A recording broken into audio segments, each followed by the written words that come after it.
Warning. The Federal Communications Commission has determined the following content to be emotionally harmful.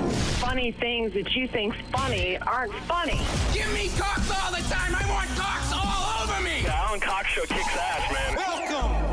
Show me what you got. You're not going to see a lot of cocks on TV. Alan Cox from the Alan Cox Show. I don't know what it's about you, but I can't even stand your voice. I think you're the biggest asshole alive. It's going to be a great show. Let's kick it. I'll say kick it, and you'll just kick it with a tasty groove, okay? 1, 2, 3, kick it. Kick it. Come on. God damn it. Could you one time kick it? What the? Alan Cox. Here we go. He'll ad-lib. He'll be fine. It's the Alan Cox Show on 100.7 WMMS.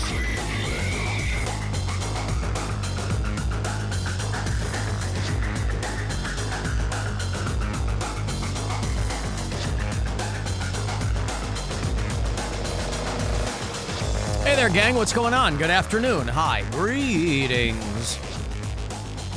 And salutations and all that. My name is Alan Cox. Thanks very much for being here. Rob Anthony is here as well. What's up, man? And if you want to join us, if you want to mix in any capacity, I believe that's what the kids are calling it, right, Rob? Mixing in. Sounds right. Let's have a kiki. 216-578-1007 or 800-348-1007. I will have the last pair of tickets this week for you to join us 1 week from tomorrow afternoon for Captain Fun's Floating Fandango. That is the annual Alan Cox Show cruise. It's presented by Circle K this year, and we're going back out in the Good Time 3. And I've been telling everyone who will listen how complicated that day could potentially be because of the Browns game. So I've been trying to reiterate to people, hey, there's a Browns game that day, so plan accordingly. Football team Browns? The very same, Rob. Oh, all right. The Cleveland Browns. Oh. Named after former owner, right? Was it a coach, owner? It was a guy named Bocephus Randall Brown. Isn't that how they got their name? Yeah, it sounds accurate. Has there ever been another team that was named after the guy? Like if we had the Chicago Hallases instead of the Bears, or... There's Jim Packer. Jim Packer, yep. That's right. I guess you're right. There are a number of... Paul Bear. Yes, Paul Bear was in there as well. Jim Patriot. Uh-huh. Oh, God, who could forget him, right? Oh, you're forgetting Kevin Jett? Yeah. A team named after every man named Bill? Yeah. Oh, right. There's so many of them. The Buffalo Bills. How could I have forgotten? See, this is why people make fun of me anytime I talk sports, because I get all the little details wrong. Yeah. And that's where you'll find El Diablo is in the details. Frank Chargers. I forgot all about that guy. Yeah. Back in the Jack Youngblood days of the Rams, they called him Jack Rams. Yeah. But then he got sued because there was an adult film actor that was using that very same name out there. They were shooting a lot of content out in Van Nuys in the 70s and 80s. That was your porn valley out there. And now there's no central location for adult entertainment because people are just shooting it at home no matter where they live. Right. And so in many ways, that's good. But in a lot of ways, for people who are living out there in Van Nuys, which is, if you've ever been, a hole. Listen. Van Nuys? Yeah. It ain't great. I mean, listen, it's, when I lived in L.A., I lived in Hollywood, and that wasn't great either in the early 90s. But, you didn't have to go over the hill and go looking for people. But L.A. is an early town, too. People are tucked in their hidey holes by 9:30, 10 p.m. When Ian Bagg was in here yesterday, he lives in Long Beach. You could attest to this. I was talking about how I'm a late dinner guy. Right? Yep. Now, people will make an argument that perhaps that's not good for your digestion, whatever. I'm not talking about that. Sure, on a lot of occasions, I will be concerned with something like that. But it's like any time I've traveled to, and people know this, if you've ever traveled to Europe, late dinners, I just like it. Like I'm a nighttime guy. I like the whole thing, right? I like kicking around. You're having conversations.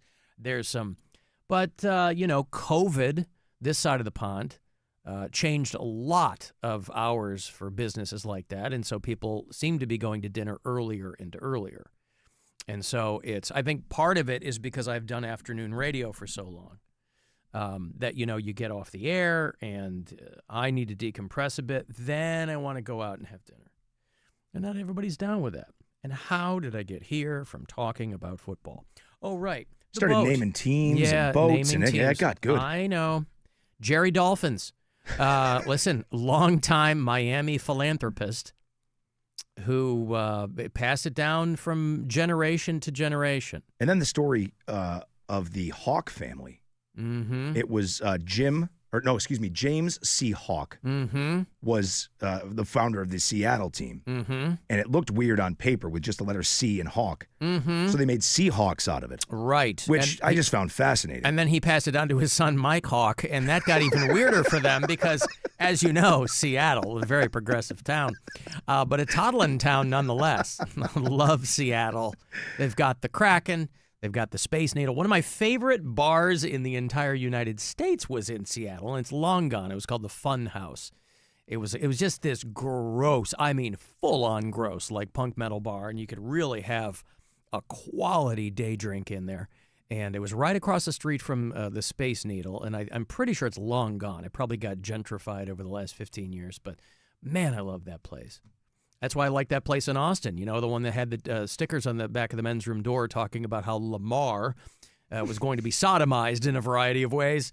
I like those places that you walk into in the middle of the day and they're packed and the windows are painted over and you don't know what time it is. Like a casino, right? I love to day drink in a daytime dark bar. It's just great. And then you stumble outside and you're burned by the sun. Yeah, your eyes blow out. Oh, it's fantastic.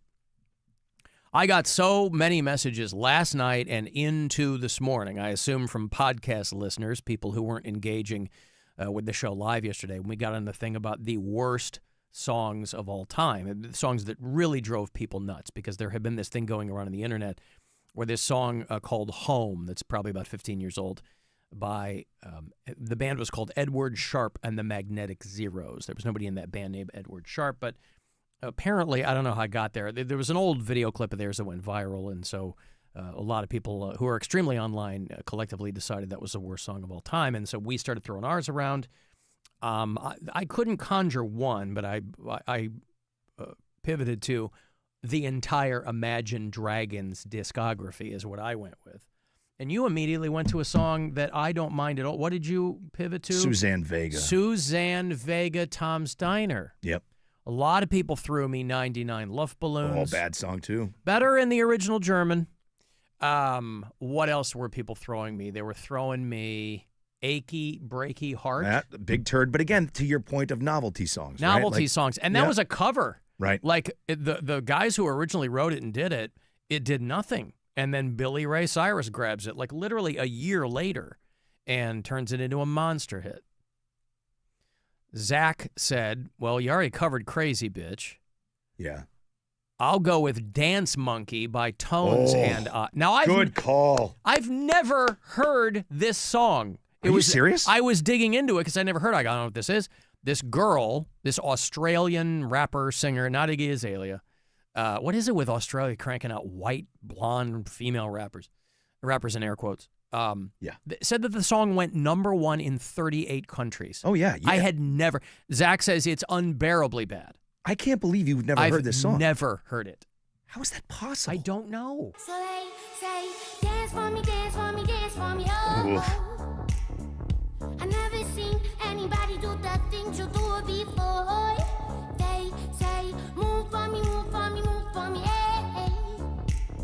And when you're done, I'm back to do big da. Okay, so the dopey way she's singing is what makes it unbearable. Just in general, it just sucks. The music is not. Music sounds like 4 million other songs, but yeah, it's like she's doing a crappy Amy Winehouse impression. Right. How did I miss that? I don't. Was it online? Was it to me? It was in commercials. Oh, was it really? Oh yeah, man. Maybe for commercials for products I wasn't interested in buying, Rob. True. Yeah. True. But yeah, I mean that thing was everywhere for that whole summer. Clearly. What? Oh, not or no, not. It's not that old. 2015, maybe. I don't know. Probably not even that old. I don't remember. Yeah, it was. It just. But it said it said it was #1. She was Australian. #1 in 38 countries. Oh, May of 2019. Yeah. So just pre-COVID. Okay. Yeah. Maybe that's why you didn't catch it. Because I was so laser focused on preparing for the incoming pandemic, Rob. I didn't want to say anything till now, but I was fully informed as to what was coming, and I was prepping accordingly. I couldn't say anything. You were ahead of the curve on the whole drinking bleach thing. I sure was. And that UV light up your rectum. That's right. You were doing brilliant things well before any of us even knew. My ivermectin enemas still serve me to this day. Hey, joke's on you. I've never had one worm. Yep. I got to thank you, Zach, for that. He got me, for better or worse, he got me hip to Dance Monkey. Never heard that before. But number 1 in 38 countries and peaked in the top 10 here in the United States. Imagine if the whole album was just monkey-titled themes like Shock Monkey. The song is the most streamed song by a female artist. How sad is the first song by a female artist to reach 3 billion streams. That's so pathetic. Well, but it's also like, that's your little time capsule of success. Because I don't know what the hell she's doing now, but it's not like you're going to have another song that's going to get 3 billion streams. Yeah, but think about it. In 6 years. That means that, like, Stevie Nicks hasn't done that, or your favorite Alanis Morissette hasn't done that, or Janis Joplin hasn't done that. None of these artists have hit that many streams, but that pile of garbage did. I like it. It's a pile of garbage, not a puddle. True artists are never realized in their own lifetimes, Rob. I guess. Well, Amy Winehouse, she's deed. Tones and I. Tony Watson. The video is kind of funny. It's her and a bunch of other women, I think, all dressed as big, fat John Daly-looking guys on the golf course. But I've got to take a break. If you want to send a text, 35192. If you want to watch the show, find the Alan Cox Show YouTube channel, and you can listen anywhere on the iHeartRadio app. It's the Alan Cox Show. On our free iHeartRadio app and your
Downtown Cleveland tonight.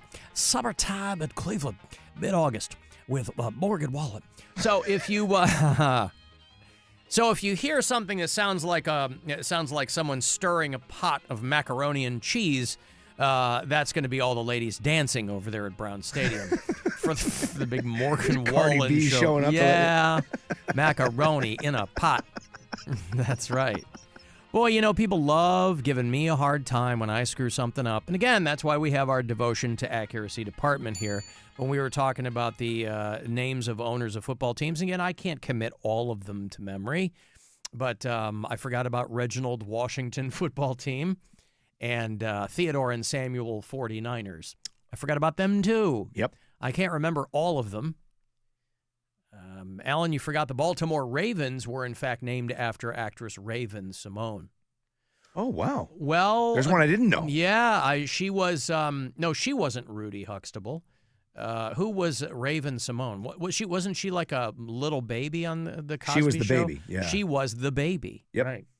And then she became That's So Raven. I forget the rest of it. Oh, it was Raven. Yeah, I forgot the rest of the name of that. Oops. Mm-hmm. Alan, what's your opinion on that rabbit disease that making them grow antlers out of their heads? You'd want to listen to yesterday's show. I understand people have lives to lead, and they can't be with us for every single syllable we utter, but that was covered on yesterday's show. Alan, did you see the winner of the Florida Python Challenge? She's pretty hot. I did see that. They set a record for that, and we've talked about this for many years when it comes back around. There's a thing called the Florida Python Challenge that they have every year, and there's a big prize. There's $10,000 up for grabs, and it depends on how many pythons are invasive down there, and so they have an open hunt every year for people, and they set records this year. The woman who won set the record for the amount of pythons removed. A woman named Taylor Stanberry won $10,000 down there. She removed 60 pythons and got herself. Let me show you some video here because she is quite attractive. I'll show you that. Wow. Taylor Stanberry down there in Florida. Any chance she wants to remove one more python? This year's 10,000. I can make it 61 for her. Yeah. Hey, Taylor, you ever do any work north of the Mason-Dixon line? That's what I call my belt loops. Please, Rob, sorry. Serious. Taylor Stanberry down there in Florida. New winner for the 2025 Florida Python Challenge. This year's $10,000 grand prize goes to Taylor Stanberry, who removed a whopping 60 pythons. Stanberry promotes herself online as a venomous keeper and venomous relocator from Naples. A 10-day competition. Yeah, she did. She had Naples on full display there. They call her a python relocator? Is that what she calls herself? Yeah. Wow. She's relocating my python as we speak, Rob. Get it? She could win with one more. From Naples. A 10-day competition ended in a record 194 pythons being removed, according to the Florida Fish and Wildlife. By the way, these things are no joke, these pythons. Craig Robinson had a show on Peacock, and it only lasted a couple of seasons, but I thought it was hilarious. We talk all the time about these shows that inexplicably get a dozen seasons, right? These zombie shows. And then conversely, of other shows, he had a show called Killing It that I thought was super funny, but it only got 2 seasons over on Peacock. And the premise of it was he was trying to win the Florida Python Challenge to make this money because he has this business he wants to start. And it's probably still on Peacock, but they're not doing new episodes. But I just thought it was really funny. That's what it made me think of when they were showing Taylor Stanberry, who set a record there. So, yes, I did see her, and congratulations to her.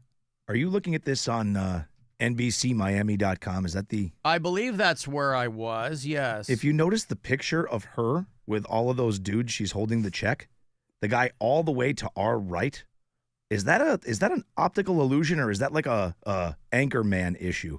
It's the pleat and the pants. Is he like fully torqued? No, I think it's got something going on with his pants. Is what I That think. looks like he's got a boner. And Yeah. he's only 2 people away from her. It's possible. I know. Well, maybe he does. This year's person that won is a girl, and she's hot. That's what the Florida Fish and Wildlife game has been wishing about forever. Yeah. Florida Fish and Wildlife. This is why Florida's awesome. I'm going to go with he's got a congratulations boner. to her. You're going to go with that? Yeah. All right. If only my dear departed grandmother were alive. We just recently celebrated What is the it? 9th anniversary of her passing away at 102. But if only she had been alive to see this photo, I could have presented it to her. What is that, Grandma? Boner. What is it? Boner. Or do you think his pants are... Boner. All right. She's so insistent. Yeah. She was when she was alive, and she remains so even in death. She knows. Jesus, I wonder if this lady has enough goddamn hashtags. I know people are trying to get shared and searched and all that stuff, and if you are, part of your gig is social media, I get it. Her handle is Taylor2Short, the number 2, and short, and she won the $10,000 this year in this. Hashtag rattlesnakes. Hashtag rattlesnakes of Instagram. First, hashtag rattlesnakes of IG, then of Instagram. Hashtag snake. Hashtag snakes. Hashtag venom. Hashtag venomous snakes. Hashtag venomous snake, singular. Hashtag venomous reptiles of Instagram. Hashtag venomous reptile. Hashtag Hashtag girls with tattoos. Hashtag girls with muscle. Hashtag trouser snake. Boy, that's no joke. I'll tell you what, because these are obviously large animals and not easy to procure. 15 feet, 11 inches was the biggest one caught this year. Yeah. 15 feet. I wouldn't go near one of those with a gun in my mouth. No. And this girl is only 5 feet 4 inches. And so she's really, I wonder if she grew up wrangling serpents. I wonder if that was part of her thing down there. And I can almost guarantee it. I don't even know if she's a Florida native, but I would have to think so. Anyway, she gets herself the $10,000 there from Fish and Wildlife. There she is in action.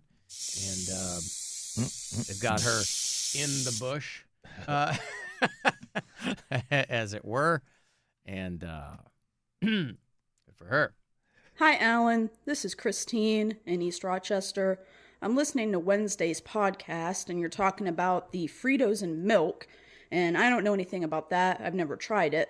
But you said that people use milk in coffee if they drink it. So it leads me to believe you don't drink coffee. But you accuse people of eating like children for liking milk chocolate and creamy peanut butter, but you don't drink coffee. What? What is she trying to say? That you're not an adult because you don't drink coffee, I guess?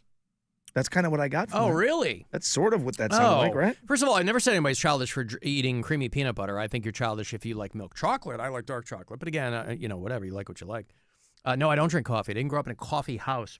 But you do drink, there's a Starbucks drink you drink. Well, I like espresso. So Okay. they have a cortado over there at Starbucks. And again, I don't get it frequently, but somebody just turned me on to it not long ago. No, I don't drink coffee. I didn't grow up in a house where there were people drinking coffee. Now, I was a barista for many years. I worked in a coffee house, and part of the reason that I got hired is because I told them I don't drink coffee. But they were also doing tea, and I said I like tea. And apparently at the time they liked my candor. I don't know, but I said I'll learn everything that I need to learn.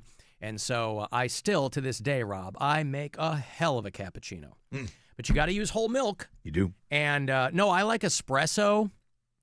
It used to be a lot of places that you'd go and have dinner somewhere, someplace nice, and they would always you could get an espresso after dinner. I don't know if that's a thing anymore. Okay, so I wasn't quite sure what she was trying to say, that I'm not an adult because I don't drink coffee. I guess so. Because a lot of people don't drink coffee. There are so many ways, Christina, if that's your name, there's so many ways in which I am not an adult. Coffee would be at the very, very bottom of the list. So, but no, a lot of people, listen, that's your latte, right? Your coffee and milk. A lot of people like it in there. But what do you want from me? I gave up on the hot coffee years ago. I'm with you. I have an espresso here and there, cappuccino on occasion. I think coffee smells great. I used to hate coming home after working in the coffee house and smelling like ground beans. I just hated that. You know, anybody who works in restaurants, you just come home smelling like kitchen. Oh, yeah. You know, and that coffee smell, obviously, is so pungent that you just every day. But I'm more fascinated by people who never drank coffee and then start drinking it. Because you either like the taste, and I know a lot of people, they go, oh, I like coffee, but they're like pulling out of Starbucks with basically a milkshake, right? And so, yeah, I would like it too if I was getting ice cream with a squirt of coffee in it. But whatever, you do you. But I didn't grow up being a coffee guy, but I do enjoy espresso. I'll tell you what I did in this last break here. I almost, and this is where being calm can be good for you. I'm not somebody who flies off the proverbial handle very often. You know, the refrigerator here at iHeart Cleveland, I thought I had another Celsius theft on my hands. I went in to grab my Celsius, and I put it in the same spot all the time. I put it near my meals on the top shelf of our refrigerator here. I put them in the back left corner.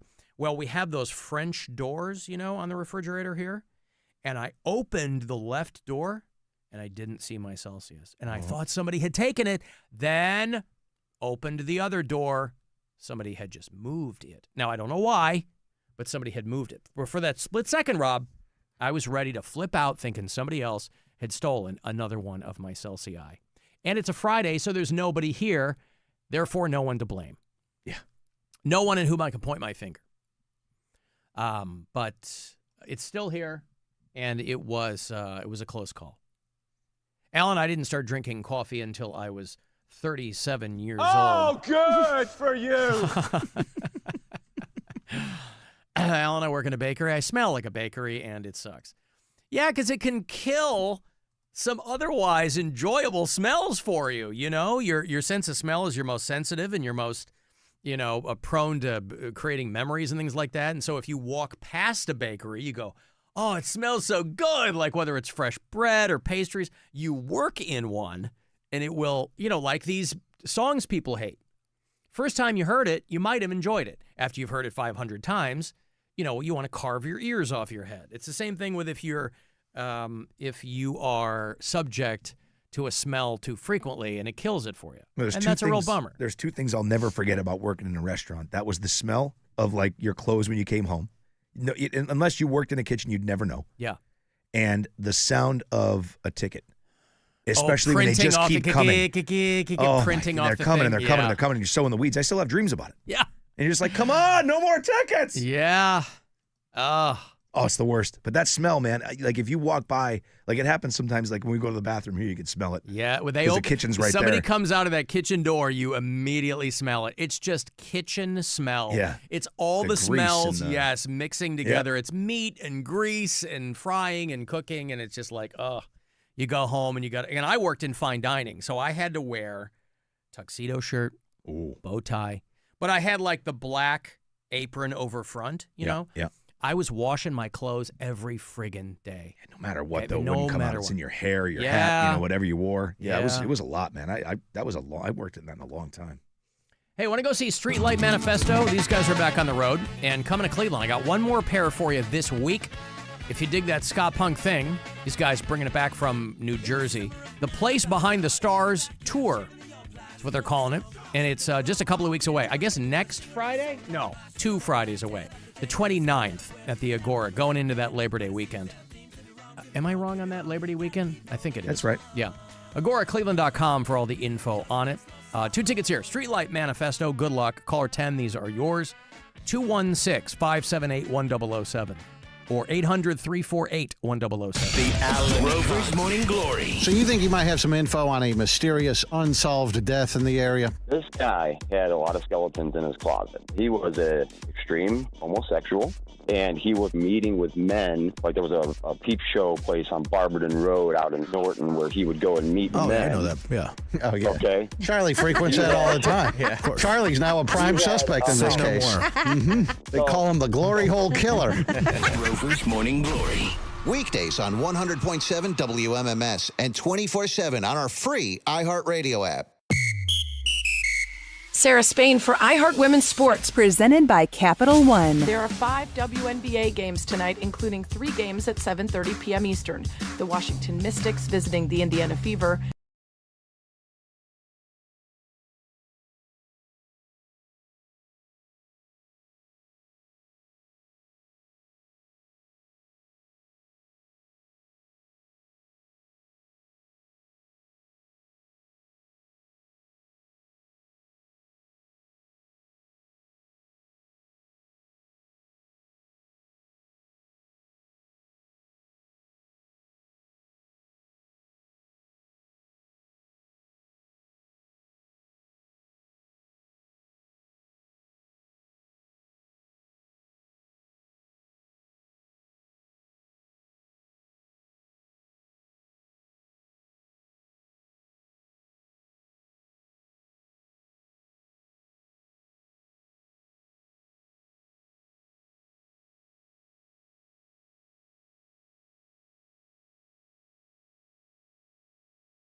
outstanding teacher in your life who's gone above and beyond for their students to be among the winners of $5,000 to stock their classroom. Such a great way to kick off the school year with fresh new school supplies. $5,000. That's such a huge number. Get all the info and nominate a teacher who goes the extra mile today at iHeartRadio.com/teachers. You can't be stopped with Unstoppable's laundry scent boosters because they give your clothes 24-hour nonstop freshness. So even on your longest nonstop days, you'll be confident in smelling fresh all day long. Try now for as low as $5 and smell unstoppable. From the Avon Lake Chrysler Dodge Jeep Ram Studios, we say yes. Portions of the following program were pre-recorded. 100.7 WMMS, Cleveland. Call the Alan Cox Show. Is this for real? Well, they're swearing in this. All kinds of effing and jeffing. Are you really allowed to broadcast this on the radio? 216-578-1007 or 1-800-348-1007.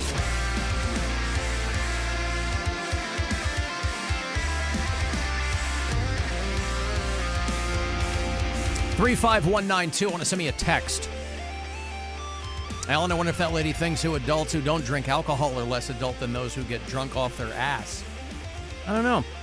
I was reading a thing that said that the percentage of adults who say that they don't drink alcohol is at an all-time low. And that seems counterintuitive because you'd think a lot of people would be crawling inside a bottle. But I should say that's the percentage of people who say they aren't drinking alcohol. That's probably different than the people who actually aren't. So you mean an all-time high? People who aren't drinking is at an all-time high? Sorry, people. Yes, correct. People, okay. People who say, I forget what the actual headline was, but the result is yes, that. It might have said people who say they drink alcohol is at an all-time low. I wonder if that has something to do with the fact that weed is becoming legal in so many states. I think that you're probably right. Right? Yeah. I'm sure that's got something to do with it. People are still getting mangled, just not the same way. That's right. U.S. drinking rate at a new low, hits an all-time low as alcohol concerns surge, is what the headline says. What are alcohol concerns? Like you don't know what's in it? Probably just all the stuff that it does to you. Yeah, but we've known that since time immemorial. I mean, the first guy who fermented grapes learned that, right? Ugh. I can barely stand on my own 2 feet. I am drunk off thine ass. Ooh. These wine skins have found me. Looking through these lenses, that woman now seems attractive to me. Yeah. We must designate these particular glasses. Mead glasses. Yeah. Who? That serving wench mere minutes ago looked, her face was enough to induce vomiting, but now I see her in a new light. I want to remove my trousers. There's a bustle in my hedgerow. Oh, boy. Get under her corset and do terrible things. Americans' drinking behavior since 1939. The Gallup poll company has tracked it. And a record low, 54% of Americans say that they consume alcohol. That's still over half. But the past few years, it was over 60%. So it's not like we're talking double-digit drop here, but they said it is low. And it probably has no small amount to do with weed, right? With the prevalence of legal marijuana. But, yeah, I don't know what that woman thinks about that. Drinkers, people who say that they do drink, in fact, still report drinking less and less frequently. You'll also see some articles about how Gen Z doesn't like to go out and get wrecked. And you can kind of understand that, too. You know, boomers and older people will be like, they don't know how to have fun. But there's just so many more ways to get in trouble now. Yeah. Right? It was word of mouth back in the day. You know, if you got wrecked, your friends were telling each other. Now, somebody you don't know could film you.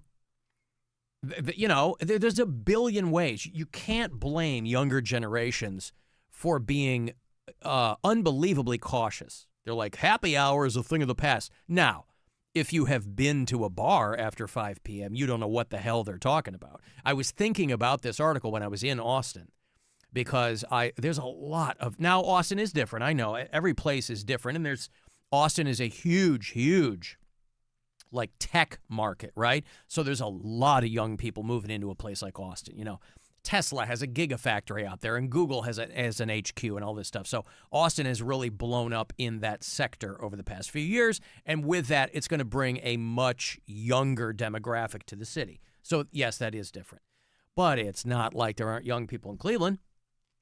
And so the notion that, you know, nobody over the age of 27 is going out and getting drunk. I mean, you can still go down to West 6th on a Friday night and learn otherwise.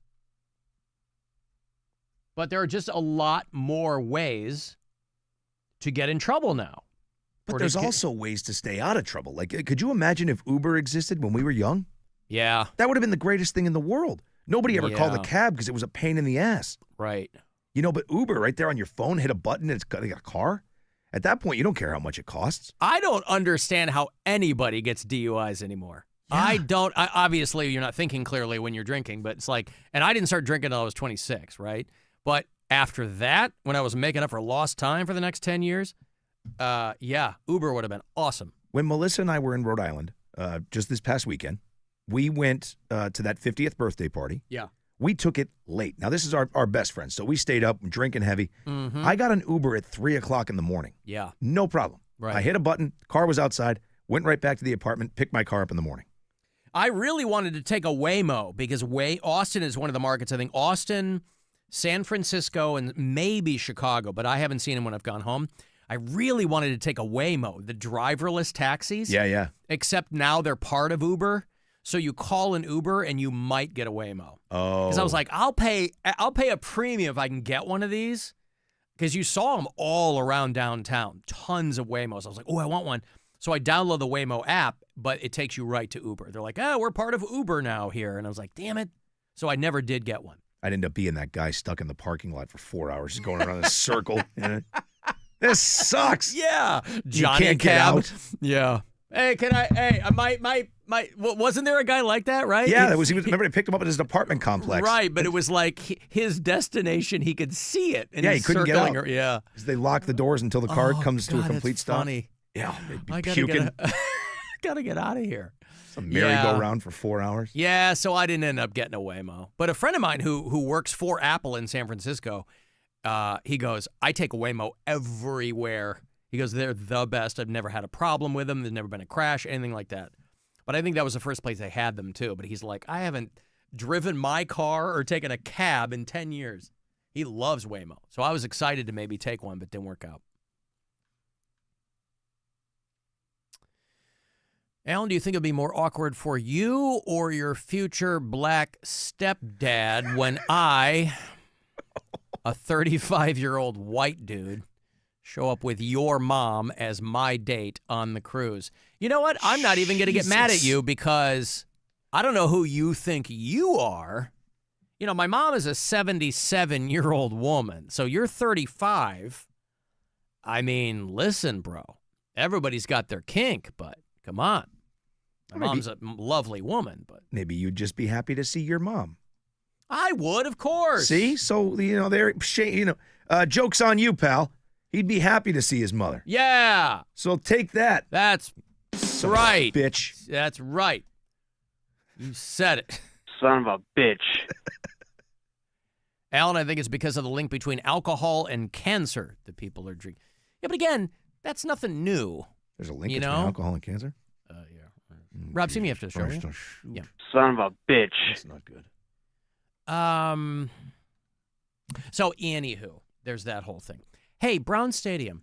There's a lot of people who read the story today that ODOT denied the Haslams in Brown Stadium because it's too close. Now, again, I don't know what this means, but I do know that if you are a billionaire, you're gonna be fine, okay? You're gonna get what you want.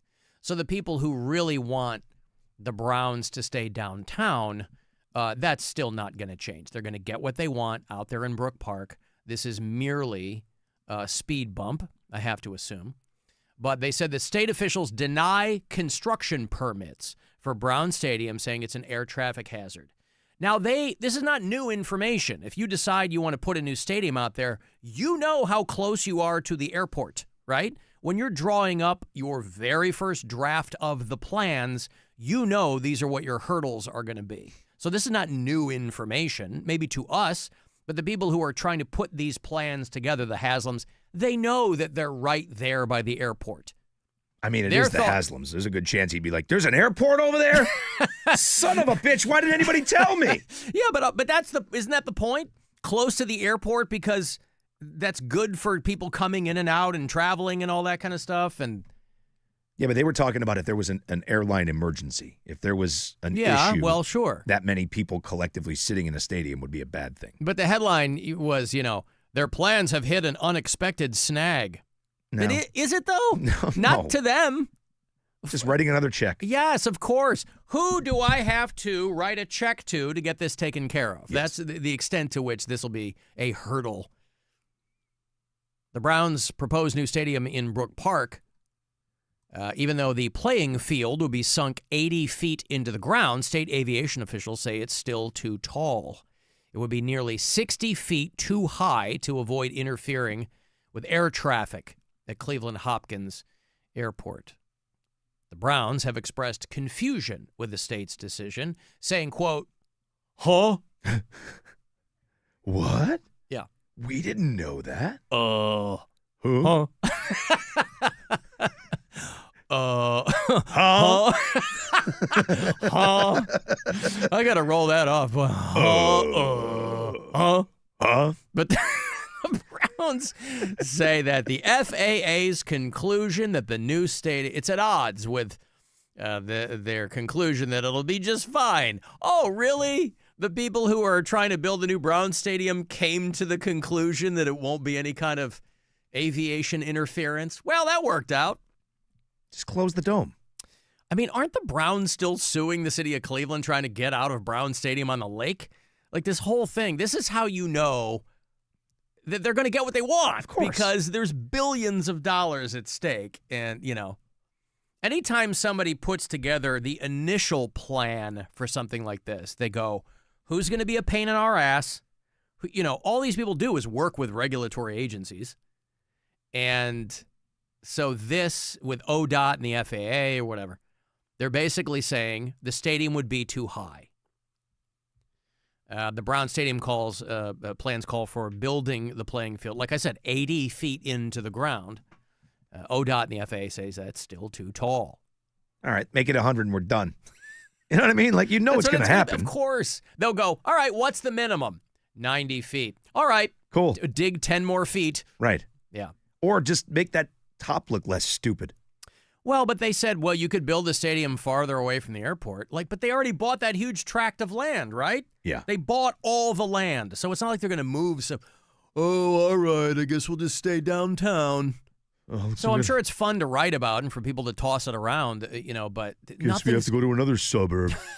Nothing's going to change. If the team reduces the height of the stadium, it could seek a new permit from ODOT. And if it's relocated farther from the airport, they would have to file new paperwork with the FAA. You know how people hate filing paperwork. They're not going to do that. And I'm sure there's no cost associated with that. We're going to need all new forms from you guys. Now, the white goes to the front office. You keep the pink, and they get the goldenrod. In triplicate, please. So they say that we're working closely with ODOT and blah, blah, blah, blah, blah.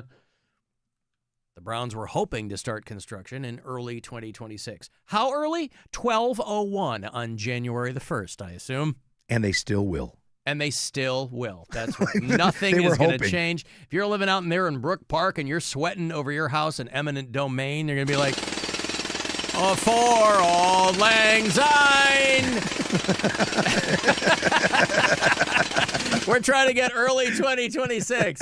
Should old acquaintance be forgotten? And hey, can you keep it down? Whatever that song is. Yeah, do you know the words? I only know the opening. Should old acquaintance be forgot? Yeah, should old acquaintance be forgot and never left to fly, bear?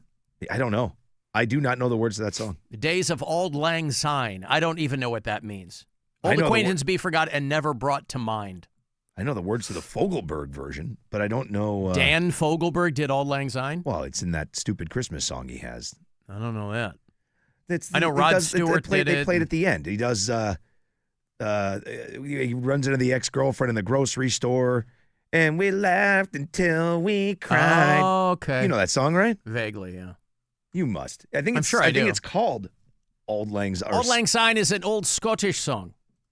What's the Fogelberg? It's often heard at funerals, graduations and funerals. We do Danny Boy at funerals in my family. Thank you very much.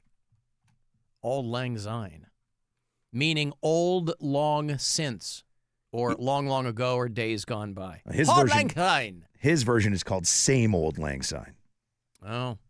You know that song. I probably do.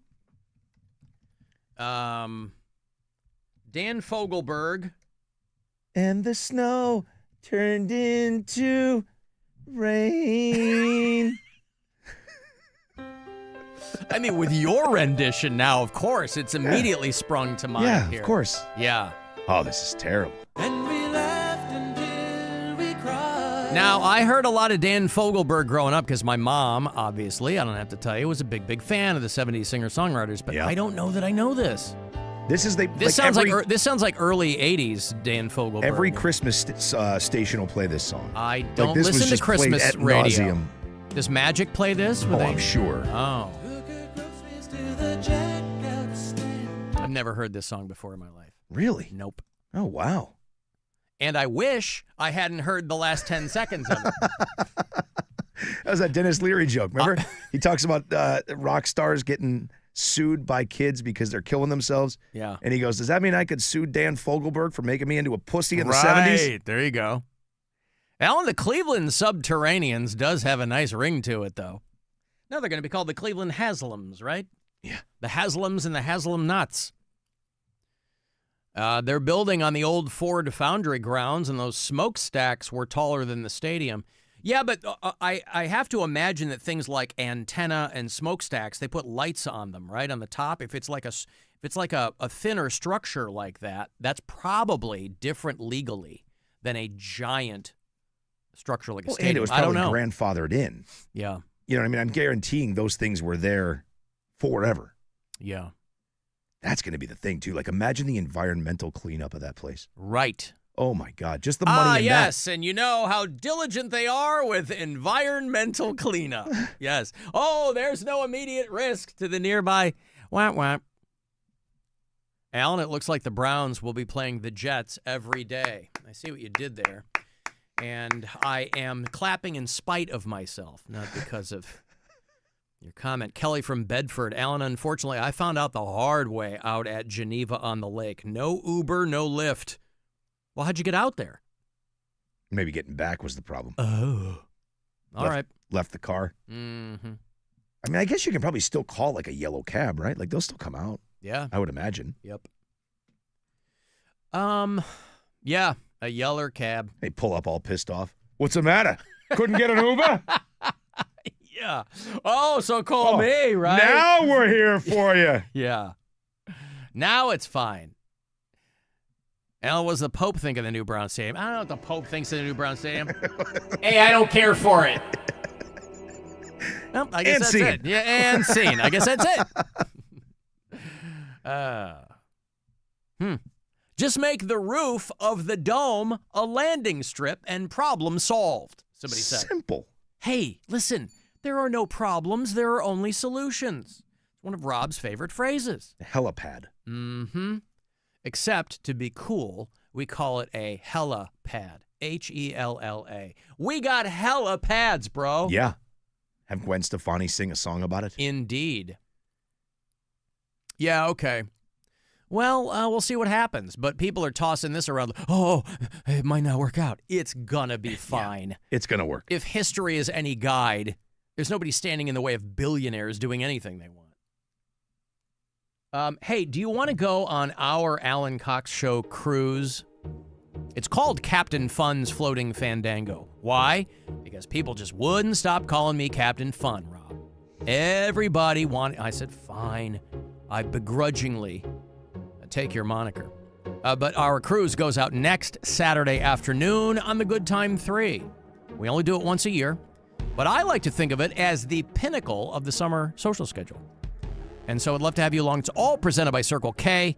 Taint Smasher is going to be your live entertainment with the Master Blasters and the Ultra Terrestrials. Now, you can buy your tickets. And at this point, I would tell you to do that if you want to make sure that you're going to join us. Go to WMMS.com. You see it right there on the front page. Only $20 a pop. If you want to win them, I have a few more pair you can try to win. But WMMS.com will have all of the information for you. You'll get my last pair this week. Right now. Be caller 10. Good luck. And we'll see you next Saturday. 216-578-1007 or 800-348-1007.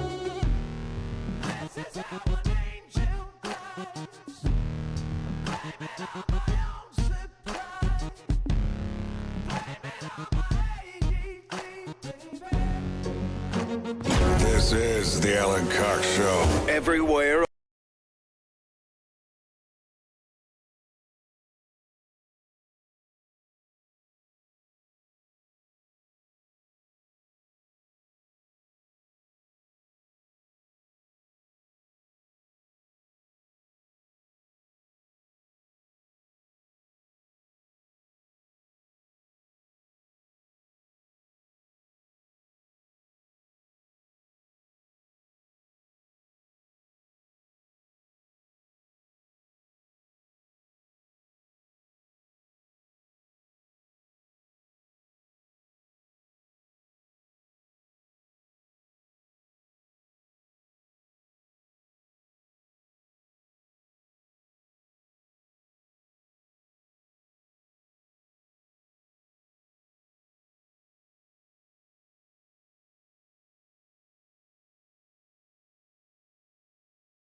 Movies.com. In 1920, a magazine article announced something incredible.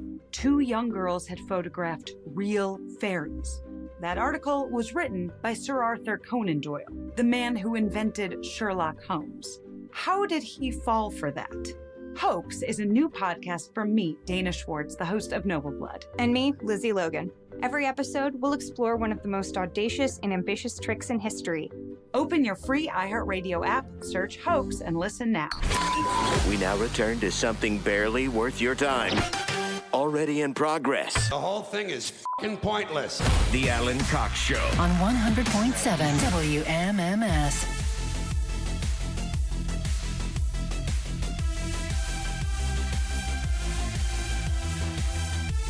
Guardians baseball tonight. They end up taking 2 of 3 after a sizable drubbing by the Marlins on Wednesday night. 9-4 was the Guardians win last night. So they will start up again tonight at 7:10 against the Atlanta Braves. And your pregame will begin around 6:40 tonight. You can listen on WMMS, of course, your FM home for Cleveland Guardians baseball, or on the iHeartRadio app. Remember, all through the month of August, you use the promo code SURF, SURF, for 20% off at CLE Clothing Company. I could not have been more pleased to announce some time ago the code words, the key words, the promo codes beginning in September will be back in my capable hands, Rob. Although Corey from Tarpon Springs checked in and he had some thoughts. Mr. Cox, Corey in Tarpon Springs. The CLE Clothing Company special discount monthly mystery word. The reason why you originally were taken off of being allowed to submit a word, I recall, you were throwing them cockamamie words, and it lasted a few months until they shut it down on you because the last word you submitted that they took from you was the word moist. Hence why you weren't allowed to submit words anymore. So as long as you don't throw them words like, moist, you should be fine. All right, man. Later. What's the matter with moist, Rob? I know a lot of people take umbrage at that word or makes them feel icky, but I mean, what's the point of me picking the words if they're not cockamamie words? I agree. I can find a happy medium. I'm not trying to troll people. Can we make cockamamie the first word? That's what I was thinking. Coxamamie. Coxamamie. Thank you, Corey. I did not remember that. I obviously knew there was a reason that they wrested it from my control. But then everyone else involved learned, oh, not so easy, is it? Coming up with a word a month. What's the matter with moist? All right, fine. Because I really do need to come up with a promo code for September. Because I'll have to tell them, right? And I'm nothing if not a planner. I'm not somebody who leaves a great deal to chance, Rob. So I will have to think very soon about what that September word is. Oh, you know what? I got it. Moist. I'm going to send them moist and see if they enjoy Ultimate that. Troll. There you go. Well, they might not even remember that. But again, we're all on the same side, right? I'm not trying to jerk anybody around. But my thought is, I'm trying to have some fun with it, too. Of course. There's no point in me doing it if it's going to be the same, Show-specific stuff is great. Yes. Yeah. Use the promo code ClitRadler for 20% off. That's CLITRATTLER. You know what, Alan? We've got it from here. Thanks. We'd rather have moist. Yeah. Yeah. Now that we think about it. Can we go back to doing those internally? Yeah. Alan, I hate you. I took the day off and I had some time, so I decided to get some of that West Side salsa you were talking about, and holy crap, is it good. I told you, man, I don't know where it is sold. I get it at the Lake Road Market there in Rocky River sometimes if I'm on Lake Road on my way home. And this stuff, I swear to God, we're going into the weekend, Rob, and I'm camping this weekend. We're camping out on Kelly's Island this weekend, and I'm going to bring it with me. And by Sunday night, because I'm coming back early, by Sunday night, it will be half of my body weight. That's what I'm planning.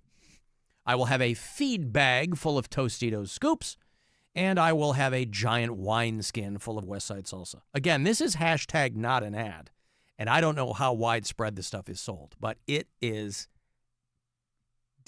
goddamn-licious. Did you just bury the lead? Or you said you're going camping this weekend?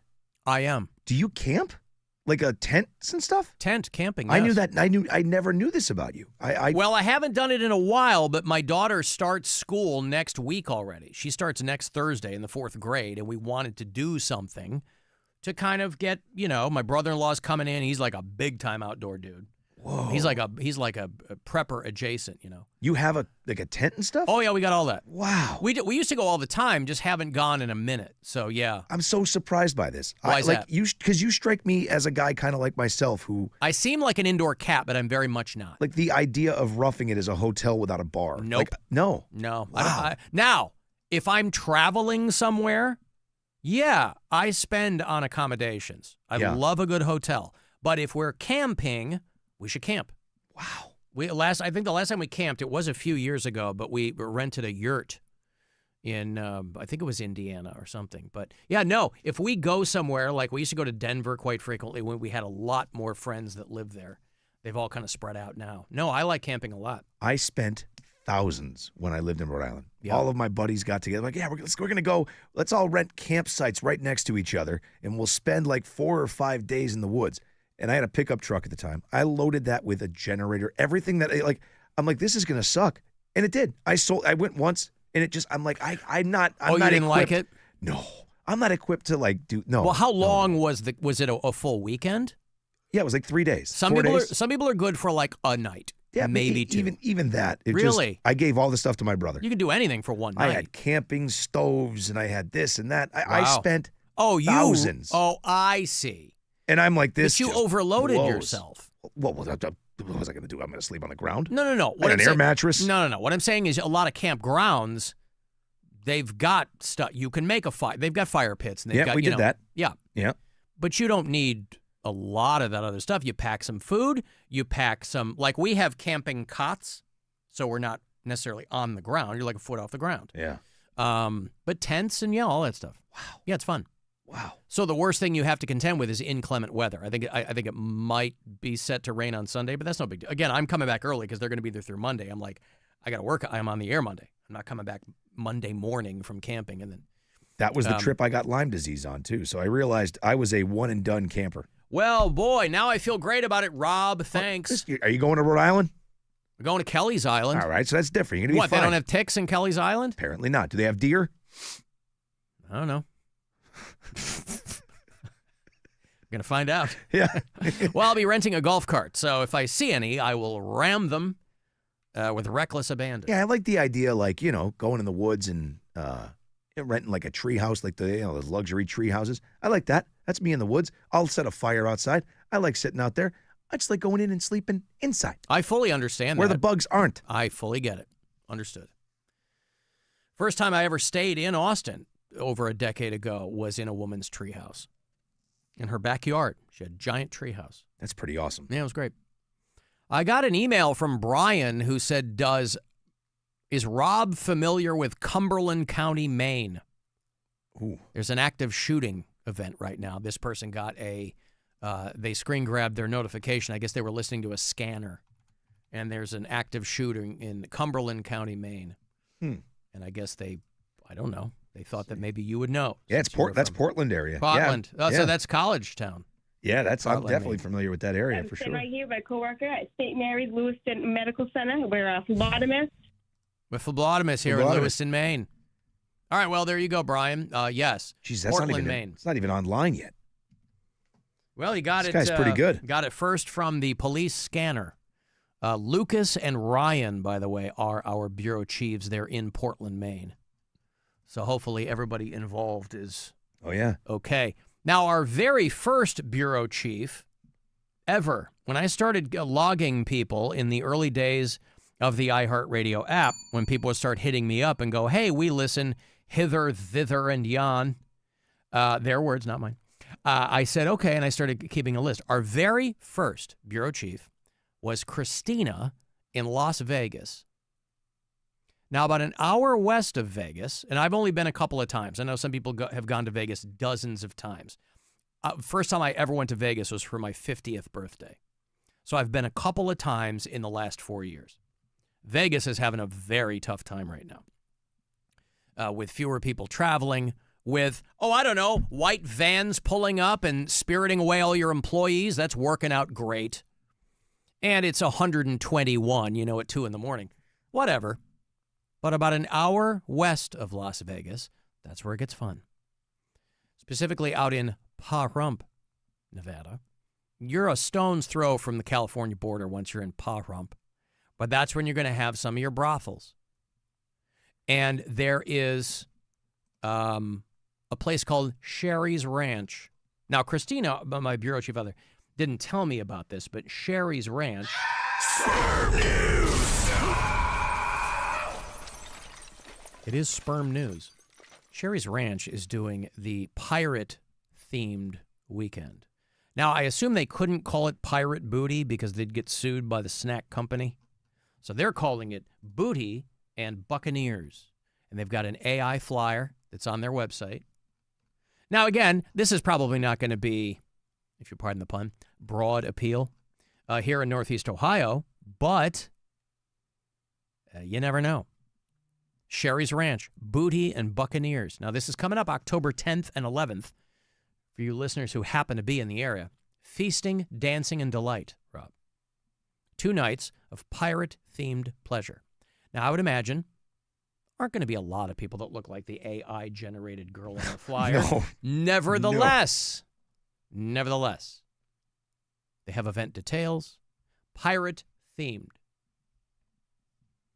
And so they have, it's 2 nights.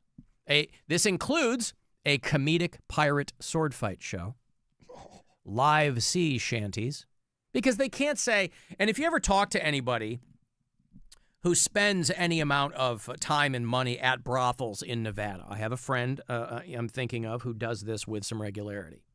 They have to have themes because they can't just be like, hey, come out and bang one of our girls. So they have to have reasons for people to come out besides the vagina and boobs. Really? Yeah. Why? Well, because you want a little zhuzh. I mean, maybe your first timers, they don't need anything because they're there for the, the clam bake, as it were. That's what you're there for. The rest of that time, you're just killing. You're wasting time. I like their code, though. Seafood buffet, Rob. Yeah. Do you like clams? Parrots and photo ops and an open-air dance party with rum punch. Oh, look at night 2. Yes. Doesn't night 2 look fantastic? Fun and flirty vibes. I'm out. With roaming pirate characters, a live band playing Caribbean classics, and Jimmy Buffett-style hits. Yeah. So naked women walking around, that's not even enough to get you to zone out on the Buffett. If they just stuck with the Caribbean stuff, I'd be fine. All right, stay over there. You stay in that lane. I'm hanging out. Yeah. I still think it's a gigantic waste of time. You're there for one reason. I understand. Oh, I want to hang out with these girls that are hating the fact that they have to sleep with me in an hour. You are a smelly pirate hooker. That's literally what they're doing. I don't know about the smelly part. Well, I mean, they are taken care of there. Depends on what part of the night. Live band playing Caribbean classics and Jimmy Buffett-style hits. A gourmet buffet. That's what you want, a buffet in the nude. And lighthearted pirate toasts and mingling. Rob, it all sounds great. Did you click on ladies? No. This week's lineup? No. Should I or should I not? I think you should. Okay. I was not expecting this. Ladies, this week's lineup. Yeah. I was expecting much different. Oh, you were expecting girls that weren't that good looking? Yeah. No. These girls at these brothels. They're like porn stars. Most of them are super cute, yes. At least my friend who is like, oh, I go to these with some regularity. Yeah. Yeah. You could definitely find someone that's going to trip your trigger. Trigger tripped. Yeah.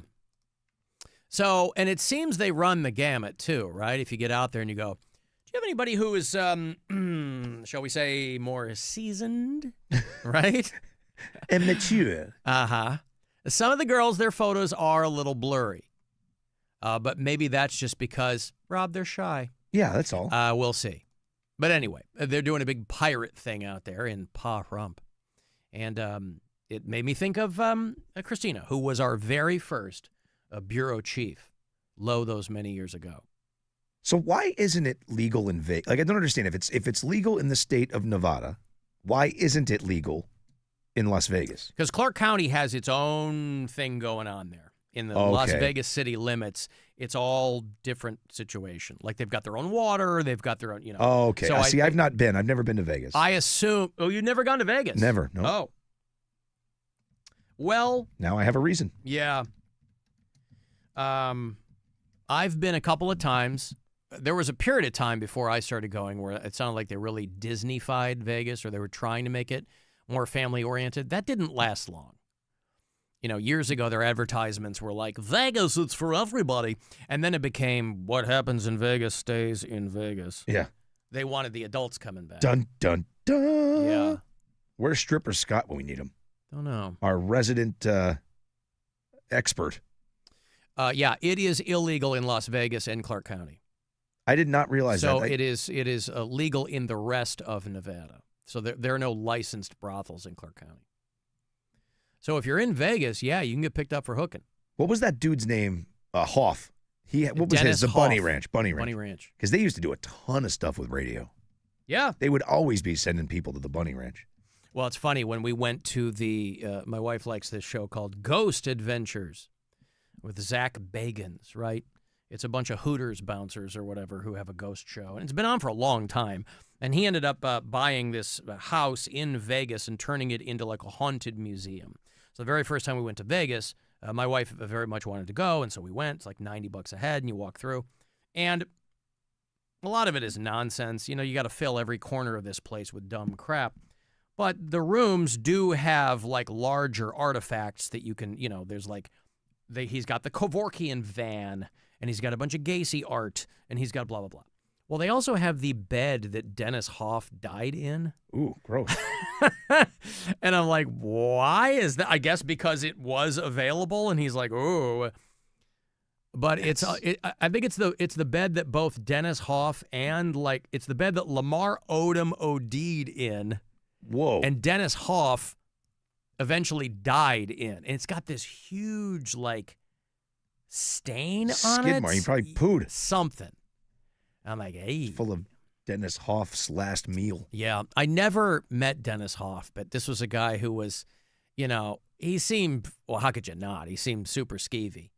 Oh, God. Oh, I've tried out all the girls. It's like, oh, fun for them, I'm sure. Yeah, and who wants to follow it? Oh, thank God Dennis tried it out for me. I gotta be next. I'm gonna be Eskimo Brothers with that guy? Yeah. Oh, thank goodness. He no, thank you. Checked out the terrain. No, thanks. Yeah, but he I think he just had a heart attack, right? I think so. Yeah, he died in his sleep. Died in his sleep. Yeah. There you go, yeah. Following a party for his 72nd birthday. Oh, I'm sure there were no drugs or anything involved. My heart probably exploded. Yeah, he died 2 days after his 72nd birthday out there. But, he ran for stuff in Nevada. He was obviously Republican. But he ran for a bunch of things, and he was you're never going to believe this. He showed a distinct lack of interest in monogamy. Really? Listen. Yeah, he died because he was not a guy in good shape. No. But he was living the way he wanted to live. He died the way he lived. In bed? In bed is how it happened, yes. Hey, you want to go see Rome Ramirez? This guy was fronting Sublime for a hot minute. Well, for a few years, actually. Rome Ramirez was on the front of Sublime. The band split after Brad Knoll died, but then when they got back together, they had been jamming out with this kid named Rome Ramirez, and they did some good work with him. Well, now he's gone solo because now they got Bradley Knoll's kid, who, to hear him, we're playing that new Sublime song on MMS, and he sounds like the reincarnation of Bradley Knoll. But Rome is on the road and doing some solo dates, and he's going to play the brand new Globe Iron, which is a great new venue if you haven't been yet. It is down in the Flats. Wednesday, September 24th is when the show is going to happen with Rome. I'm not sure who he's bringing with him. Go to AXS.com for the info on the show or to buy tickets. You can win my last pair here. See Rome in September. Good luck. Call 10-216-578-1007 or 800-348-1007. The Alan Cox Show on 100.7 WMMS.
Buzzard. This is 100.7 WMMS. Cleveland.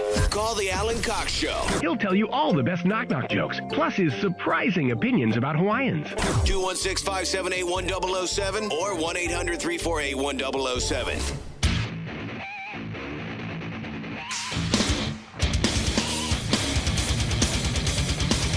35192. Want to send me a text. AlanCoxShow.com for everything else. Want to buy your tickets to join us on Captain Fun's Floating Fandango. You can get them there, $20 a pop. I will have a couple more pair to give you next week, but again, I want you to join us. I want to make sure that you secure your spot, and I wouldn't want you to miss out because you're trying to win them. But I will have pairs again for you next week. It's all presented by Circle K, going back on to the Good Time 3. Next Saturday afternoon. It's going to be hairy, man. I would plan ahead because there's a Browns preseason game steps away. Good Time 3 leaves from that pier down there by the Rock and Roll Hall of Fame. And, of course, Brown Stadium is hopping a skip from there. So just keep that in mind. But, again, the details, tickets, everything else, go to WMMS.com. You'll find it there right on the front. Little Slipknot there coming back from break. We do a metal show here on the Buzzard. It's called 2 Hours to Midnight. It's me, it's Corey Roddick, and it's Pat Butler. And most Saturdays, we're throwing together a couple of hours of nothing but metal. A lot of local stuff. Got brand new music from a local band called Atomic Witch, who I like a lot. A band called Shock Narcotic. I'm going to play them. They were one of the bands that are opening the Pantera and Amon Amarth tour. When Rob and I went to see them at Blossom, they had a band called Snafu that opened for them. They were good too. Yep. But Shock Narcotic was doing the East Coast dates, and they're kind of a super group. Like there's guys from Dillinger Escape Plan and Black Dahlia Murder, and they formed a band called Shock Narcotic. So I'm playing some stuff from them tomorrow night. A lot of throwbacks. We'll play some Hatebreed, play some Crowbar, Anthrax, and whatever else. You can always email requests if you're a metal fan and you listen, want to hear something. That is 2htm@WMMS.com. Speaking of Slipknot, they are the latest band to announce that they're planning to sell their catalog. Slipknot wants to cash out. The deal is valued at $120 million. Now, it's a mere pittance compared to some of the legacy acts, who are walking away with, friggin' 10-figure deals. But $120 million. Now, when you have to divide that by 19 guys, how many guys in Slipknot? 19, 20? Corey Taylor probably take the lion's share of the money. But they're going to sell, when you sell your catalog, you sell your ownership rights to everything. That's why it's so pricey. A record label or some organization buys your catalog. They get your publishing, which is where the money is. They get your master recording royalties. They get all of it. So this is your cash out. Dylan did it. Stevie Nicks did it. Everybody's doing it. Everybody's doing it because they know the way that the business is now, you ain't making money selling records anymore. No. So they're like, let's cash out, especially if you don't really plan on touring that much. Because if you're lucky, you make money on touring. But if you're gonna make money, that's where you're doing it. Merch and touring. And selling your music for stuff. 30 years ago, nobody wanted to sell out. Those days are long gone. People can't wait to sell out now. You start seeing Slipknot songs in Subaru commercials. Well, that's what I was thinking. I was like, okay, let me just take a cursory think on the sub, because when Prince died, his family was clamoring to sell his music to anybody who wanted it, right? Because he wouldn't do that. So you hear Prince music show up in all kinds of stuff. So once Slipknot sells their catalog, it ain't up to them where the music pops up. So you might hear people equal shrimp for Charmin. Right? They got them cartoon bears dancing to Slipknot. They got the masks on. So there's all kinds of possibilities for a band like that sells their music. Wait and Bleed for Tampax. Oh, yeah. Right? Duality for mac and cheese from Kraft. Ladies, is it a heavy flow month? Yeah. Play some Slipknot. Sell it. And that is the chance you take, is that there has to be a point in every artist's life post-selling the catalog where they hear their music in a place that they had never envisioned or would never want. Yeah. Honey, what's the matter? I just have that not-so-fresh feeling. Have you checked out Tampax Heavy Flow Days? They come in the pink and orange box, honey. What? I can't hear you. What is this? Oh, don't be so cranky, honey. It's that time of the month, isn't it? Why do you always have to treat me like this when I'm on my period? You know they're extra hard for me. Hard for you? What about me? I'm the one that's got to put up with your crap. I think it's way harder on me than it is on you, honey. Mm-hmm. So who knows what Slipknot songs will pop up. Butcher's Hook for Boar's Head Ham. How about that? So that is the flip side of that coin when you sell your catalog. But Corey Taylor and the gang there, what's his name? Just is going to be Mr. Kelly Osbourne pretty soon, right? Sid Wilson. Yep. They've been together a long time. They have a kid or two. But he just proposed. I think on the eve, I think he wanted to do it while Ozzy was still alive.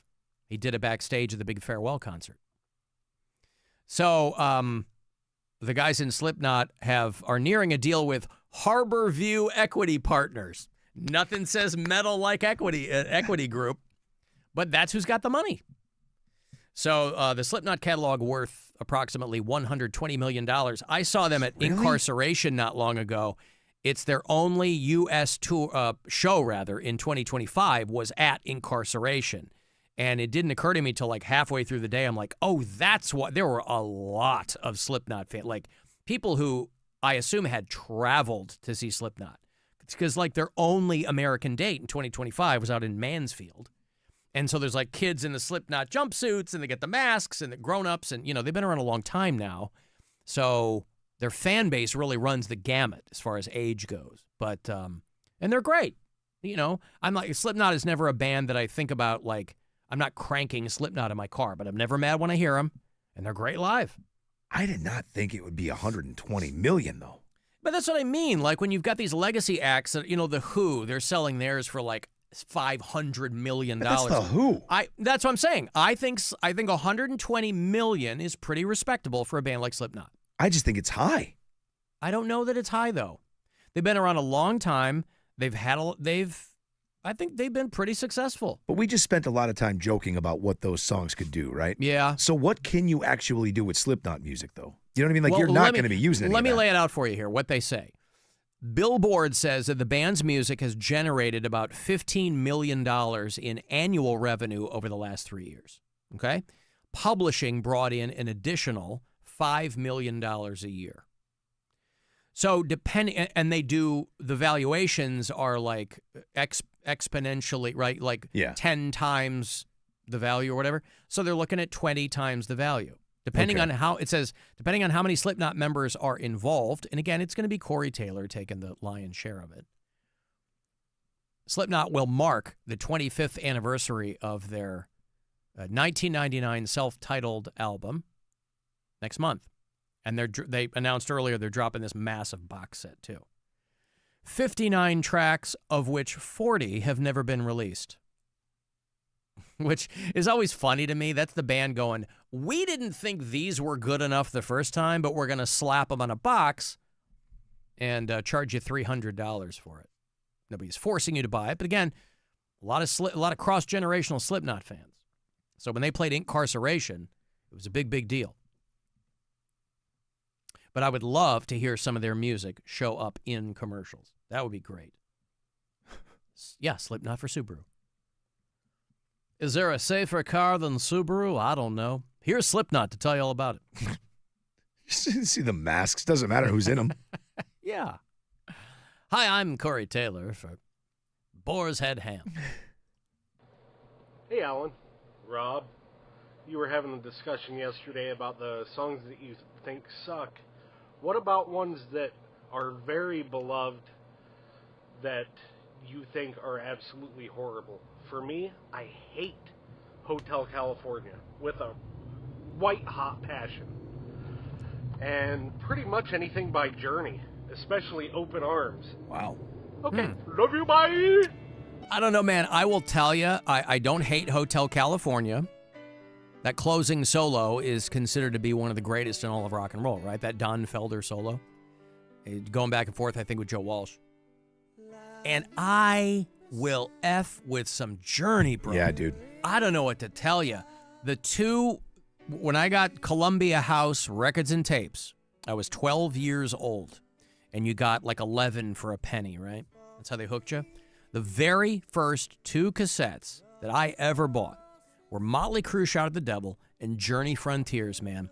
Frontiers 1983 this was on that, but they had some real jams on there too. They had Edge of the Blade, they had After the Fall. So like, yeah, they had a bunch of huge hits. Frontiers was like massive for those guys because MTV had just started like a year before. So yeah, there was some real sappy crap on there, and not everybody likes those ballads. But oh, hold on, sorry. Oh, sorry, pal. Now again, I'm not a huge fan of their ballads. I like when they kind of crank it up a little bit because they had great players in that band. Neil Schon is a great guitar player. I'm a drummer, so I was drawn to Steve Smith, who is an unbelievable drummer. This is a guy who was like miles ahead of what Journey needed.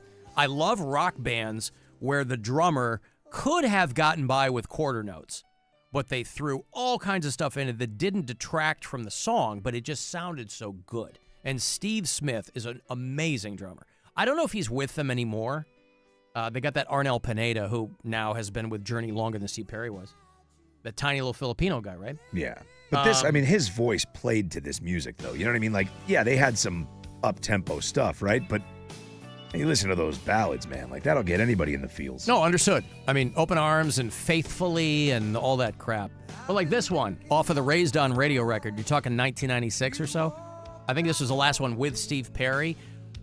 Now, Steve Smith's not playing the drums. There's a session guy named Larry London who has since passed away. But just, if you're listening, like underneath, there's all this amazing stuff going on. And Steve Perry, just one of the great voices in rock and roll. Again, I'm not trying to convince that dude of anything. I'm just saying, like, bands like Journey were a real easy target for a lot of people for a long time, you know? They're like, oh, that corporate rock. And I'm like, yeah, but these guys were selling millions and millions of records, boy. I dug them. I loved Journey back in the day. I have a buddy, my buddy Josh, feels the exact same way about Hotel California. Hates the Eagles. Hates Hotel California. And I mean, that one I don't get. But I he's like Jeff Lebowski. You got to respect it, right? Okay, cool. If that's what it is, but... Yeah, I don't pay attention to Journey now. I know everybody talks about how much Arnel Pineda sounds like Steve Perry. He does. And he does. I mean, everybody laughed a few years ago when Journey was one of the headliners at Lollapalooza, but they ended up releasing a live album from it. They were so good. So, like, there were probably no shortage of kids who were like, holy crap, this band is good. I just love Steve Perry's voice, you know? Yeah, they were here just a couple of years ago. They played Brown Progressive Stadium. Field. Oh, Progressive Field. Yeah, it was them and Def Leppard.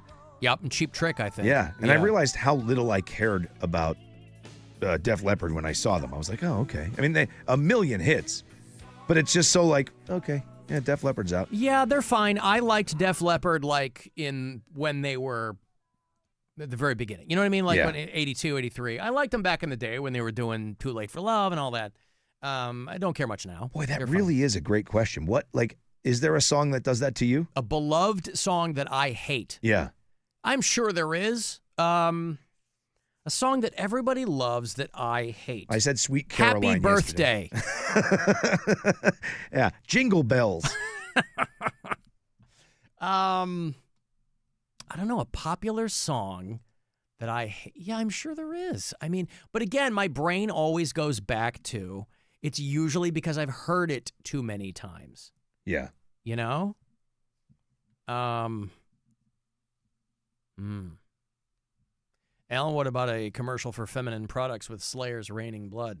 Yuck. Listen, I get it. I get what you're doing. They need to sell their catalog.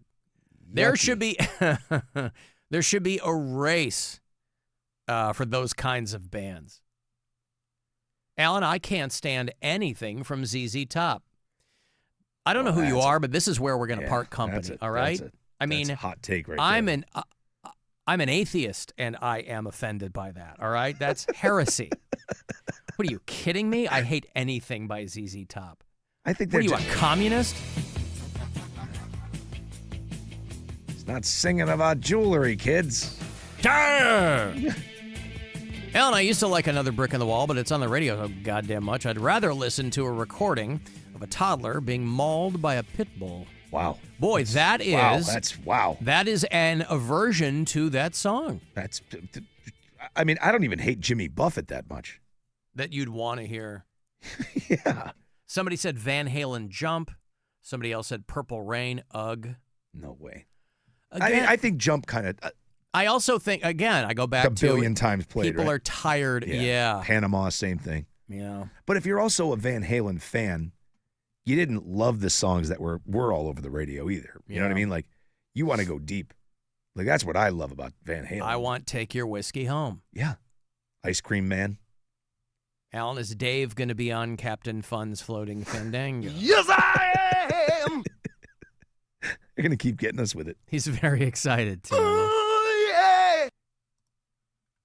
It's a really interesting question. I hate Living on a Prayer, Bon Jovi. Yeah, but I never liked it. Same. Like it, yeah. Wanted Dead or Alive. I just don't like Bon Jovi either.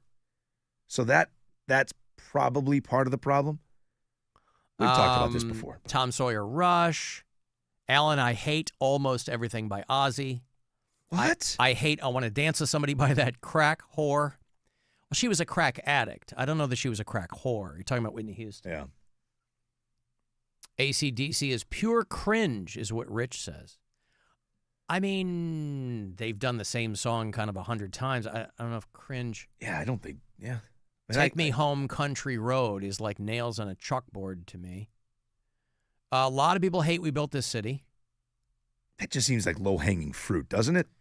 Well, and this is what I mean. That's why it's so tough. I mean, there are some songs you could argue with people and go, what are you, crazy? You don't like that song? But it's even silly to get into that because a lot of people like old Journey, right? Like Stone in Love, and those are some jams, right? Wheel Lights. in the Sky. And, yeah, those kind of, Who's Crying Now? This is a great song.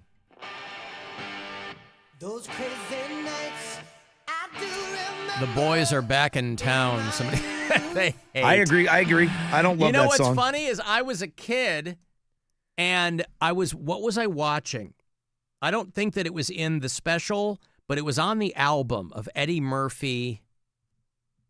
What was the middle one? Raw? Eddie Murphy Raw? Delirious? Maybe Delirious. You know, that was back when bands would open for comics. Sometimes you'd have comedians, mostly you'd have comedians opening for bands because you didn't have megawatt comedians like Eddie Murphy. But when he would go out, he would take bands with him. And he had a band called the Bus Boys. Yeah. Oh, right. I think they were from Philly. And they did The Boys Are Back in Town. They sang it for Trading Places. They did The Boys Are Back in Town. As a kid, I didn't know that was a Thin Lizzy song. Yeah. I thought it was a Bus Boys song. So when I heard The Boys Are Back in Town, I was like, oh. But it's a different version, too. Yep. Bus Boys did a different version than Thin Lizzy. Well, and the Boys Are Back in Town is the third best Thin Lizzy song. Right. Behind Jailbreak and Whiskey in the Jar. By far. Yeah. Jailbreak is that's still one of my favorite tunes ever. I Great love that song. Oh, it's so good. Anthrax covered it, did a phenomenal job on it.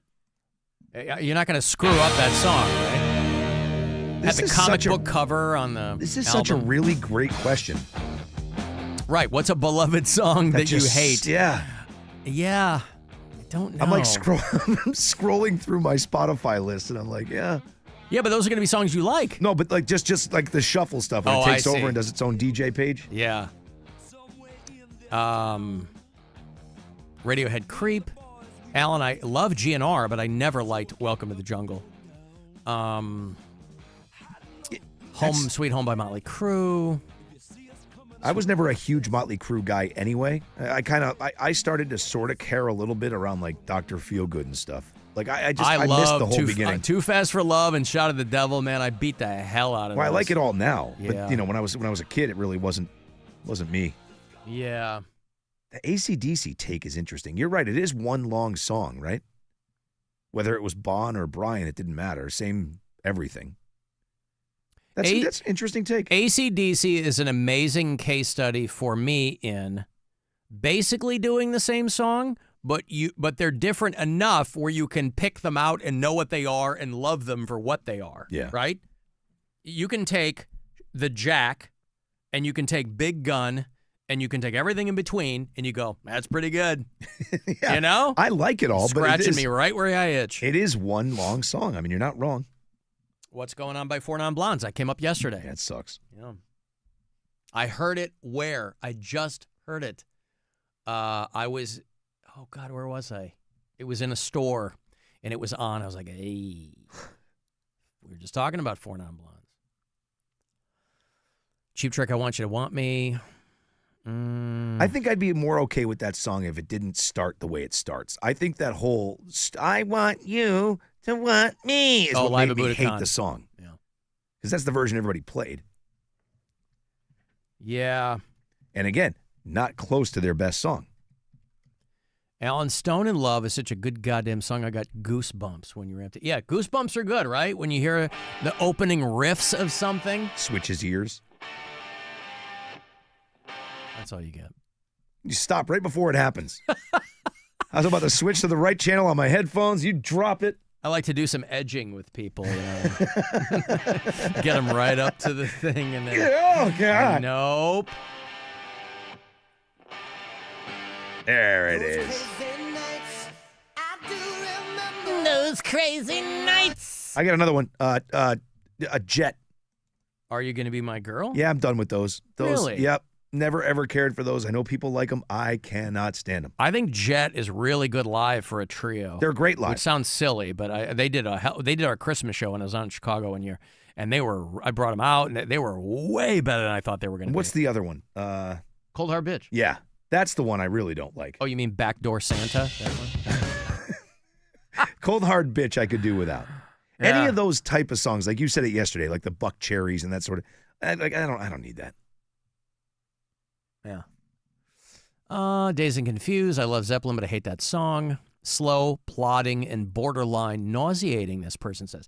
At least they know why they don't like it. A lot of times you just go, I don't know why I don't like it. I just don't. It's a lot of Bruce Springsteen for me, too. There you go. Like Born in the USA and that sort of stuff I cannot stand. Alan, I don't like Werewolves of London. Why don't you go scratch? Why don't you fill your pockets with rocks and walk into Lake Erie? I had a feeling that was coming. You motherless whore. I mean, I'm not taking it personally or anything. No. But yeah, no, come on. Johnny Strikes Up the Band. Hey, you want to go to Cedar Point? I can't imagine they're playing anything over the loudspeakers that you're going to take umbrage with, but maybe they will, and you can, I don't know. Maybe if they're playing some music closer to the ground, you'll get stuck, and then you won't have to put up with it anymore. And, you know, they got that brand new coaster over there called Siren's Curse. Sounds like a coin flip, but the people who have had a good time on it have had a real good time on it. Halloween is coming up, but it's still summertime. That's not gone yet. So get yourself to Cedar Point, cedarpoint.com. We're lucky in Northeast Ohio to have it right in our backyard. There's people traveling from all over to make a pilgrimage to Cedar Point. So caller 10, you'll get my last pair this week. You and a pal at Cedar Point. Good luck. 216-578-1007 or 800-348-1007.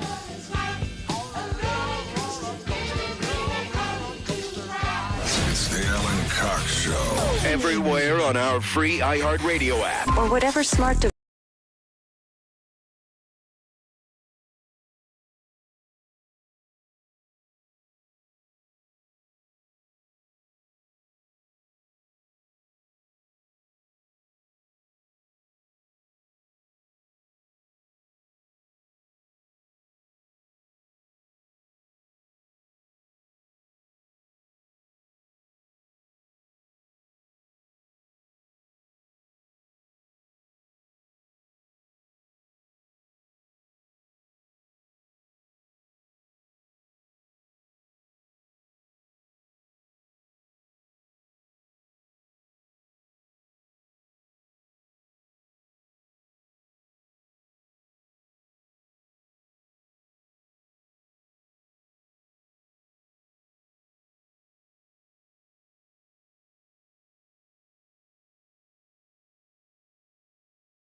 On your next summer preset now. Studies show that listening to classical music can temporarily raise your IQ. I feel pretty smart. If you're looking for the opposite effect, just stay tuned. The Alan Cox Show. On 100.7 WMMS.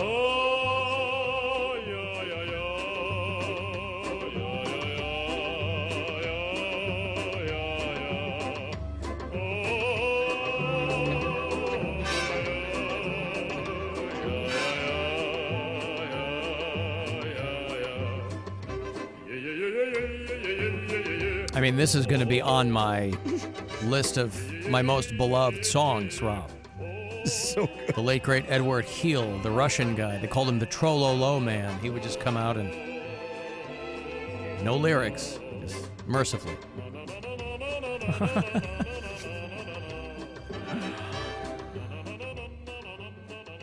Ellen, Jake in Parma says, when's the last time you heard Don't Worry, Be Happy and wanted to puke? I mean, I couldn't tell you the last time I heard that song. It's a good call. Don't worry, be happy. I mean, listen, Bobby McFerrin was just trying to get people to do two things, okay? He was giving you homework. Don't worry. And I forget what the rest of it was. But listen, you know, Alan, I hate everything about Limp Bizkit. All right? Alan, I think 9 Inch Nails blows. Oof. You like that? That is a hot take. Also some fighting words. I effing hate Freebird, somebody said. Again, I think these are songs that people have heard 4 billion times, and so when they hear them again, they're kind of like... enough's enough. Yeah, this is where I leave you, yeah. Hey, Alan, it's Sarah and Niles. Coming in hot. Ooh, yeah. Hey, Alan, it's Sarah and Niles. I was just responding to this hated songs that get played a lot. And as giant Metallica fans in our house, we actually skip Enter Sandman because it get played all the time, and we're tired of it. We go a little deeper than that. So, yeah, enjoy. Have a good weekend. All right, thank you. Bye. Dave, are you tired of Metallica? Yes, I am! Did she say Ann Niles or is in Niles? Sarah in Niles. Oh, that's a town? Niles, Ohio. Okay. Yeah. Alan, have you ever seen an erect biscuit? Well, Limp Bizkit was a play on an old fraternity game called Limp Bizkit. That's what he was joking about back then. I don't know how many people are familiar with that. I'm sure it had different names. But these old frat boy games that were always very homoerotic and none more so than playing Limp Bizkit.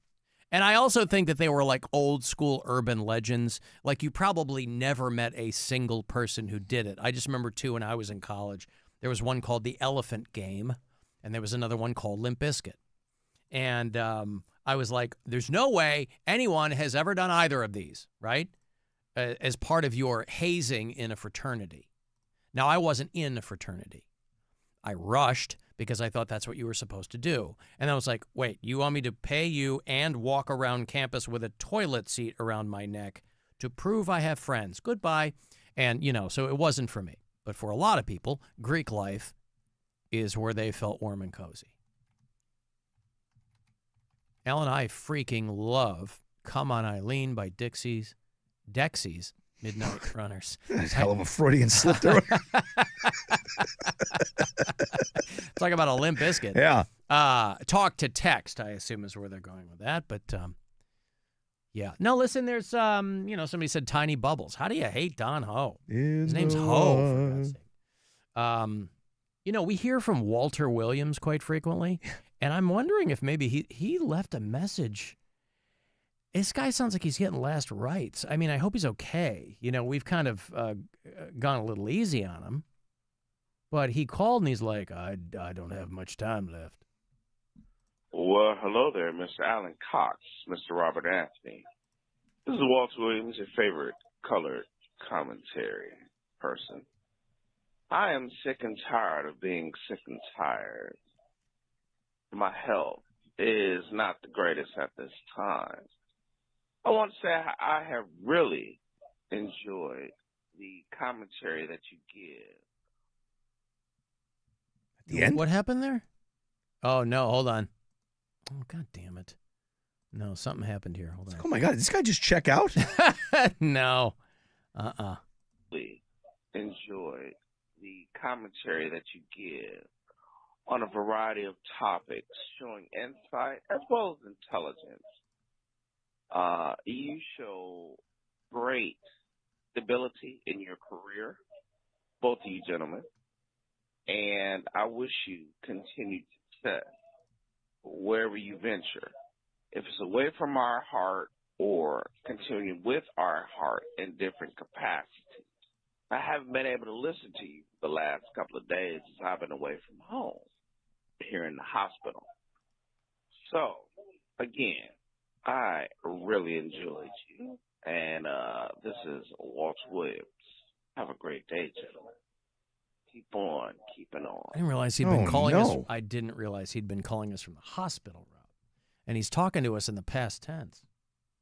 So I hope he's okay. Yeah, that doesn't sound good at all. Although it does explain why he was such a big fan. He didn't know he'd have to suffer this nonsense much longer. Or he just couldn't get up to change the channel. That too. Forced listening. Right. That is my favorite kind. Yeah. Nothing like a captive audience. Golly, I hope that things turn around for him. That does not sound good at all, does it? It certainly does not, no. Speaking of people passing away, there's a woman who is gone viral because this is a woman in West Virginia. You'd never know it to hear from her. But, you know, today is National Tattoo Removal Day, Rob. Oh. You know, I've spent the better part of this year having them added to me, not removed, you know. I just got one in Austin, and I'll get more. But this woman, her husband, died unexpectedly. And she did the thing, we've talked about this before, she did the thing where the tattoo is cut off their body and preserved. Yeah. There are companies that will do this. She had the mortician cut his, he's got a Pittsburgh Steelers tattoo. And she wanted to have it preserved so she could frame it and hang it on her wall. If you're watching the live stream, there's a photo of it. She unexpectedly lost her husband earlier this year. And she's like, yeah, it's real. People asking me if it's real. She's like, you can see the pores, see the little hairs in it, right? Yuck. And she wanted to keep that and maintain it. I have already made accommodations if anyone in my life wants my tattoos. This woman is Angelica Radevsky there in West Virginia. We really had my husband's tattoo preserved. On Friday, after everybody left and I was doing my goodbye, is when the mortician and I stood there and I got to outline the exact tattoo I wanted. My husband having over 70 tattoos, I wanted the surrounding tattoos in it as well. So you outline it and then the tissue is removed, and Save My Ink Forever sent the funeral home a preservation bag and sends it to Save My Ink Forever.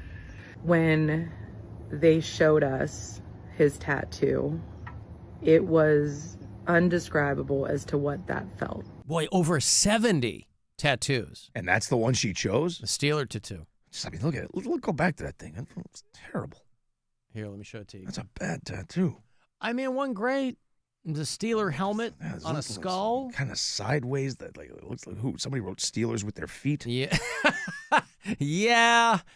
Yeah. It's not. Well, listen, I firmly believe if somebody has upwards of 70 tattoos, they're not all works of art. That's just somebody who really likes getting tattoos. So it's going to be a mix of, you know, a little bit of this, a little bit of that. Yeah, it's a rough one, man. But she says it's so much more than just keeping a photo. She and her husband had been lifelong friends before marrying in 2021. So they haven't been married that long, but they've known each other a long time, raising their 10-year-old son. And he passed away unexpectedly. He was 20 years older than her. Yeah, well done, homie. He died suddenly at age 55. She is 35 years old. And she wanted to frame his skin. Trying to keep up with her in the sack. Too much Viagra, heart explosion. Done. You think so? Oh, yeah. It's not that hard, though.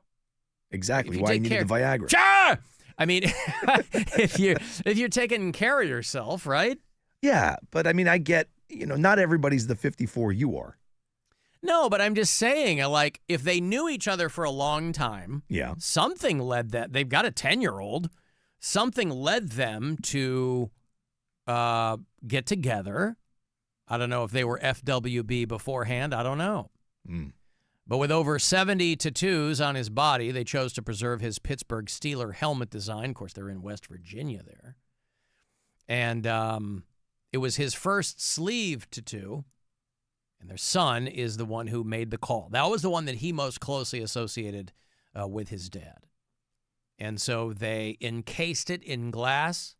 I mean, I guess it is sweet. I still think it's gross. Yeah. But, you know, whatever. People grieve in different ways.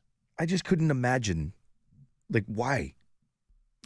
I'm curious from what part of his body they... Oh, sleeve tattoo. Okay, so... Well, the company that does it is out of Ohio. They're called Save My Ink Forever. I think we might have name-checked them before. I don't know if they're around here. I think they might be closer to Columbus. But they are in Ohio, and they cut it off because he was going to be cremated. And so they cut it off and sent it to this company. So the preservation process takes about 90 days. I wonder why. Wonder why so long. Dude, they're right here. They're in Northfield. Oh, are they really? Yeah. Well, there you go. Wow. Save My Ink Forever. Of course, the classic Ozzy Lita Ford song. If they don't use that in their commercials, they're crazy. If I save my ink forever, would it all remain the same? This isn't a replica, she says. You can see his hair, his wrinkles, the ink I kissed goodnight. Why? Well, listen. This is a profound emotional connection that they have. I'm looking at these pics. Dude, this is gross. That's why I'm having all of my penile tattoos preserved, Rob, since we've got this amazing organization here in Northeast Ohio, right in our backyard. There's one, if you go to their website, there's one that has this dude's entire back. Whoops, sorry. This dude's entire back down to his ass. Yeah. And he has his arms out like this. Yeah. So from like below his elbow up is all tattoo. The whole thing is like in this gigantic This is poster. on their website, or you're talking on about their that website. guy? SaveMyInk.tattoo is the. Yep. And then if you go to just the human artifact, scroll down. If you just scroll down, they start showing them. Oh yeah, I see. It's like the third picture. It's the whole back. It's just like looks like leather. Yeah. It's just like cut up above his ass. Yeah. They should have saved his ass. That would have been funny. Just get his coin slot in there. Yeah. Yeah. Oh, it's like I can still smell his farts. His coin slot. Oh, you know, he'd fall asleep every night, and that's what I think of him. And he said, honey, I want to have all of my ink from my back. I love my tattoos. I really do. They all mean something to me, but I could not imagine wanting to save them. Like my kids, my wife, like, yeah, it's gross. I want my ink, my back, my booty crack. Booty and my crack is what I want over there. SaveMyInk.tattoo. Hashtag not an ad, but these people use them there in West Virginia. This is fascinating. I want to talk to the people over there. It looks like they're busy. Like, I'm sure they are. Once something like this goes viral, everybody's probably hitting them up. Someone's whole shoulder is on like a replica of, or whatever you call that. Well, like because a mold. I guess my question is, because I was initially like, well, maybe they have to bleach the skin, but that would bleach the ink too. So maybe they have a proprietary process. I wonder if they go over what's already there. You know what I mean? And just you can brighten it up. Yeah, redo the lines, clean it up, and then it's. Well, I don't know. Wow. It says they send a recovery kit that contains all the essential paperwork and materials. It's a razor knife, a razor blade. Here's Cut it off. Here's an X-Acto blade. Yeah, and then put it in a bag and send it to us. I mean, it is very cool. But again, you have to. Did you see the thing of the guy's shoulder? Is that what you were talking about? Yeah, the 3D. Yeah, that's kick-ass. They did misspell preservation, guys, on your website. Just FYI, there's a typo there. Oh yeah, yes. Preservastian. Maybe that's something different they do. Oh, maybe. Maybe it's 3D tattoo preservastian. Do you guys do 3D preservastians? I've got a tattoo that is on. I had my taint tattooed, and Can you recreate it, please? I'd love to get that in there. I'd like, no, I got regular Brazilians, so you don't have to worry about that. But gotta shave it first. Yeah, sure. But it is fascinating. It really Obviously, as you might expect with this woman posting this on social media, say it with me, opinions are divided. But who cares, right? It was her husband. Right. But he was 55 and he passed away, and she is 35. Alan, why did a guy like Ed Gein get ridiculed when this company's making money off it? Yeah, but he was turning nurses into lampshades. You know, I mean, if only he'd had a website. I don't know. Yeah, so it's, speaking of which, you know, we were talking about, Ed Gein there. I started watching, I was in Austin last week. I started watching a documentary called The Yogurt Shop Murders. And I was like, I got to watch this because it's just a dumb, terrible name for a documentary. But this was a case that remains unsolved. And they kind of tell you that at the front. From Austin in the early 90s. And early 90s is back when Austin was wasn't a cow town, but I mean, it was like way kind of more, it was like Ann Arbor, Michigan. Whereas now, they're trying to kind of turn it into a Lone Star Silicon Valley. But The Yogurt Shop Murders over there on the Netflix. Is it good? So far, it's one of those things that they dole out week to week. Oh, it's actually, I think, on HBO. That's why they dole it out. It's about these 4 teenage girls who were, as the name implies, working in a yogurt shop, and somebody came in, shot them all in the head, tried to burn the place down, so it's still unsolved because they're like, the sprinklers went off. Once you get ash and water and, they're like, it's almost impossible to get fingerprints or determine anything else. The movie or the documentary begins with a guy buying a suit, and he tells it's present day, I assume, but he tells the clerk that he just got off death row and out of prison. So this must be a guy that they're leading up to who was wrongly convicted, and now he's out. But so far, yeah, it's very interesting. 4 teenage girls. 2 of them were sisters. So these parents, you can't even imagine what they were going through. And again, a terrible name for a documentary. But then you go, well, what the hell else are they going to call it? Right? I can't believe it's not murder. But yeah, these girls were all in 1991 Austin yogurt shop killings is the Wikipedia page. But the documentary is called The Yogurt Shop Murders. And I think they open by saying it's still unsolved. And you figure 30 years later, it might not be solved. There was another, I don't know if it was ever solved at all.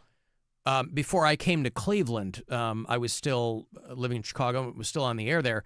And there had been a robbery that turned into 5 people killed at a Lane Bryant in suburban Chicago, in a town called Tinley Park, which is very far south. There were people working in a Lane Bryant, right, which is like a women's clothing store. And somebody walked these 5 people into the back room and killed them all and something. And they never got the guy. Wow. Yeah. So it's got to be unbelievably frustrating, obviously, when there's a case like this. And in this documentary, they're talking to, like, the family and friends of these girls and siblings who are obviously all now in, like, their 50s. And it's weird. Alan, I'm sure a dad of teenage girls like Rob, loves hearing about this. What a fun story and totally normal for someone to watch. What do you want from me? I like documentaries. I got 2 girls myself. Yeah. God forbid anything happen. But, like, what am I going to close my eyes? It's the world, man. There's certain things I will say that I can't watch. Like, if I see, like, when I'm scrolling through with Melissa or something, looking for something to watch, and it starts with 13-year-old goes missing, I'm like, I'm out. I instantly will purposely avoid that. But if something like you're talking about, like, I would probably watch that. I mean, the town I live in, Bay Village, right? It's not that big. Amy Vlahovic she was abducted decades ago, and that still looms very large over that town. Our buddy James Renner, who has spent, years and years and years digging into that case, right, as a true crime author and novelist and all that. That Amy Mihaljevic case still looms very large over the town of Bay Village, Ohio. Never solved. I'm not familiar with that. Yeah. I'll have to And look they've that up. done multiple documentaries, and I mean, because it was, I think, 30 years ago, early 90s, I think. And there's still, every year, there's like flyers, hey, memorial walk or whatever, you know. But at this point, it's like, I don't think there's any new information coming in. But, I mean, you know, the town where I live, it's not big. And that was a huge case, a national case. Unsolved. Ben says, I moved to Austin in 99, and it was still on the news all the time, called the Yogurt Shop Murders. Yeah? Yeah, I mean, what else are you going to call it? It sucks, but so far the documentary is, it's pretty intriguing. Hey, you want to go see the Doobie Brothers? Listen, the next thing I say to you might throw you off the scent. They're bringing the Coral Reefer Band with them. Whoops. Still with me? Okay. You can just go for the headliner. Or just go for the opener, right? The Walk This Road tour comes to Cleveland. Play Blossom mid-September towards the tail end of the Blossom season. Rock and Roll Hall of Fame inductees. The Doobie Brothers. I think Mike McDonald is on tour with them, yeah? He is. Doesn't he yep. go with them? There Yep. you go. So you're going to get all that great 80s stuff from them, too. And special guest, the Coral Reefer Band. They still got bills. It's Wednesday, September 17th out at Blossom. LiveNation.com with all the info. Get my last pair of tickets this week. So good luck. 2 for the Doobies and the CRB. That's what us fans call them, Rob. CRB. You know? Call 10-216-578-1007 or 800-348-1007. The Alan Cox Show. WMMS. Buzzard Radio.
$5,000. That's such a huge number. Get all the info and nominate a teacher who goes the extra mile today at iHeartRadio.com/teachers.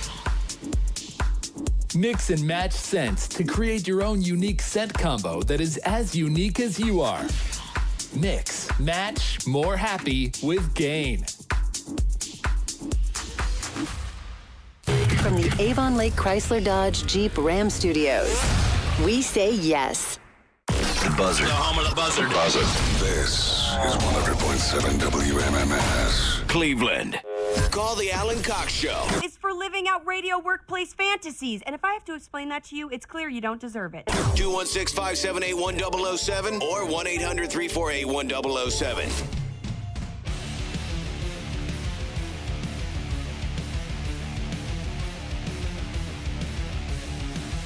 Boy, some real talent out there, huh? My God almighty. I mean, we're not in that street side window studio anymore, but all the guys around here, they're in there like fish up against the bowl because all the ladies who are walking around on their way to the Morgan Wallen show are dressed to the nines.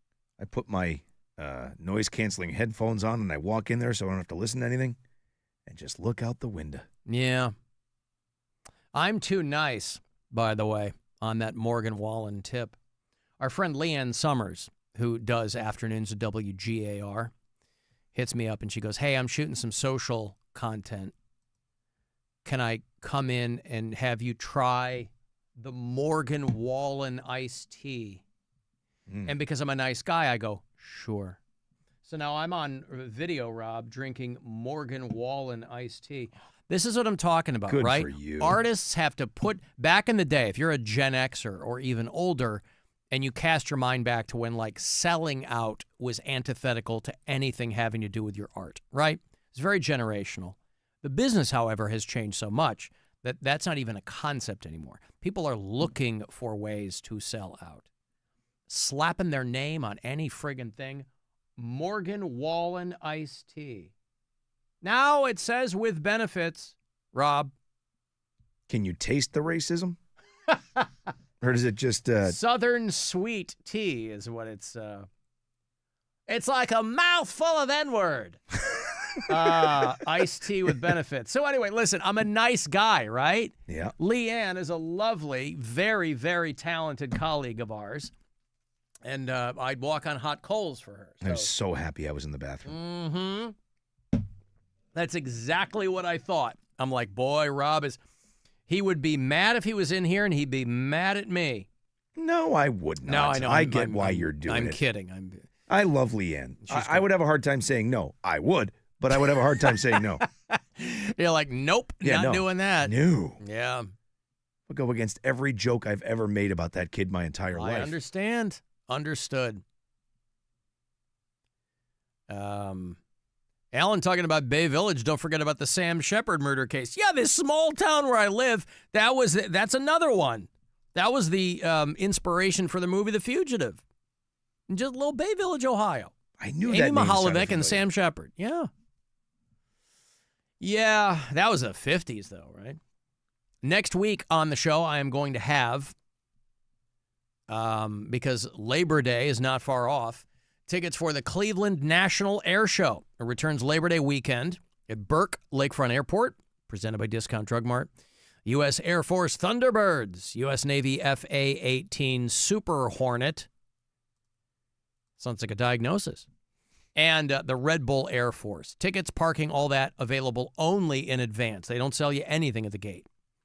So clevelandairshow.com for all that information, but I will have tickets for you next week. Did you see the video of the ride-along guy with the F-18? He was, a regular guy that's going up to fly, and he ejected himself while they were on the ground? No. I have to assume it was an accident. I don't know why you would do that otherwise. This is mostly audio, but if you are watching the live stream, F-15 ride-along passenger accidentally ejects while on the ground. You find the one of these has really annoying music in it, and the other one doesn't. Please shut down the... Now, the video will only show you kind of the aftermath where he's like in a ditch or a culvert or something, and the thing is smoking. and the audio is just the conversation between the tower and the pilot. We had a pilot eject. Please shut down the runway. Yeah, we are not going to use 20. Over runway. You see that? So there's like smoke on the side. There's the deployed parachute, and this guy's sitting there. I'm on the airfield. All right, so make the call. A-firm for a ground emergency. His dumb head just popping up. He's like, what Mermaid, you got Seagull on the line. You all right? Yeah, Rambo 1's okay. Mobile Fire Department. Rambo 1 is what they gave him the Where name. did this happen? This was Massachusetts. I saw the This MA is on the tail. That's why I said. Westfield Barnes Airport. No way. Yeah. Westfield was about 20 minutes from where I used to live. I know this airport's where we used to go to the air show when I was a kid. Good for you. God, I hate you. Oh, I hate you so much. Oh, boy. But you know where this is. Yeah, that was where we used to go to the air show when I was a kid. Barnes Air National Guard Base in Westfield, Mass. Oh, that dumbass kid pulled the wrong chute, dude. It was a guy. He's like a grown-ass man. The canopy, having been blown off during the ejection sequence, is lying on the Eagle's left wing. So you got the pilot, and then you got the guy sitting behind him who's just going to go up and do a ride-along. Have you ever done one of those, like with the Blue Angels or anything like that? I was supposed to go up with the Thunderbirds. I'll wait. Oh, good for you. No? Okay. I was supposed to go up with the Thunderbirds I think it was late September in 2001, and they grounded all flights. Everything Really? Yep. I was never able to Go fly to your them. room with no dinner. I would have gone in a millisecond. I love the idea of it. I was offered this on a couple of occasions during the course of my career, and I politely declined both times. I have no interest in going up in a plane like that. Really? I just don't. Oh, I want to feel it. Nope. Man.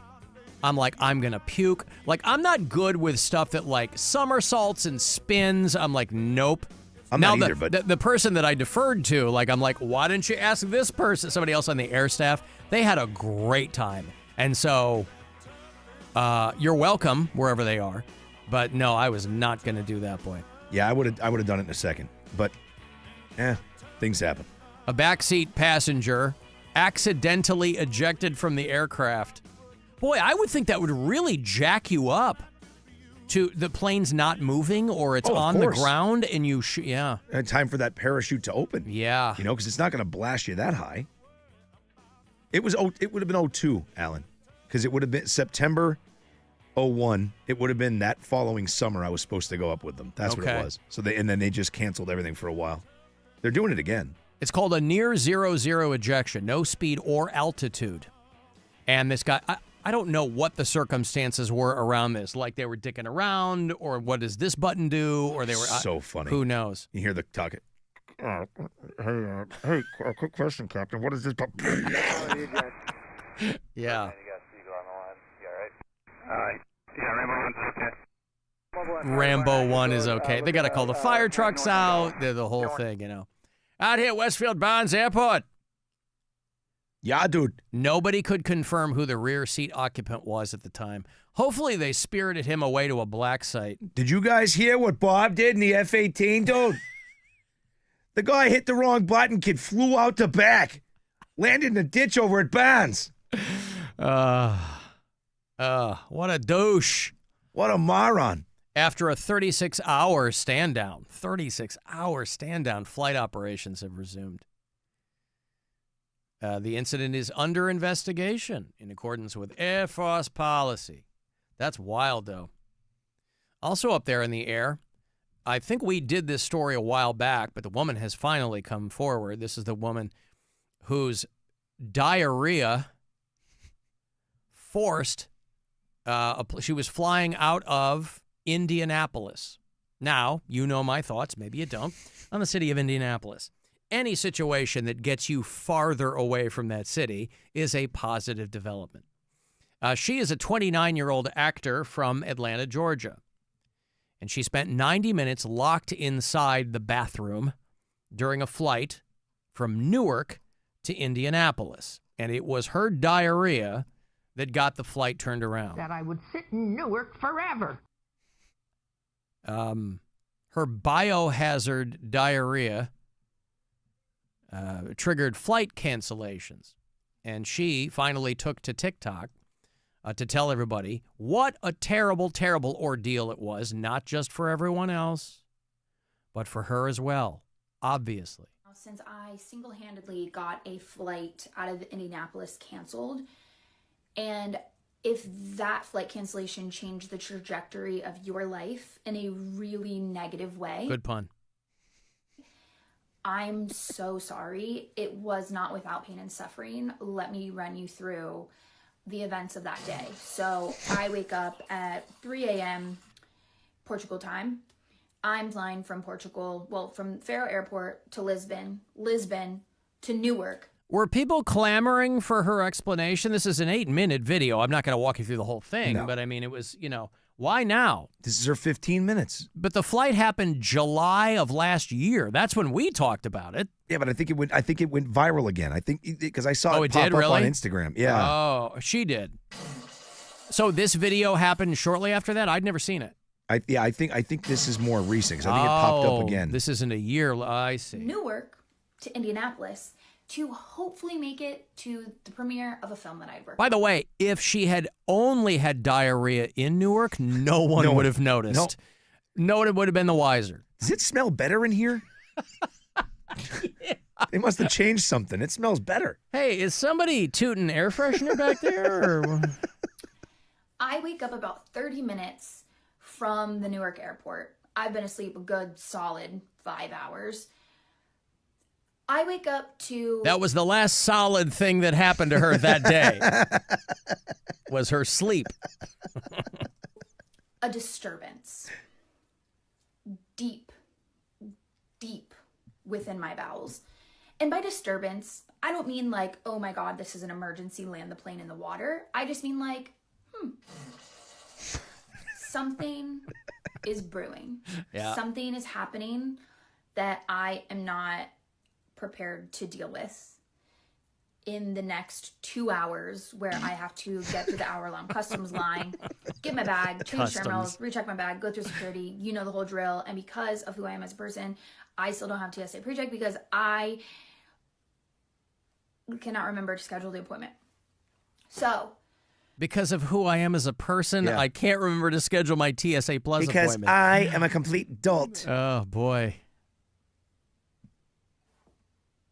I make it through the customs line. I've been sweating. I'm sweating the whole time.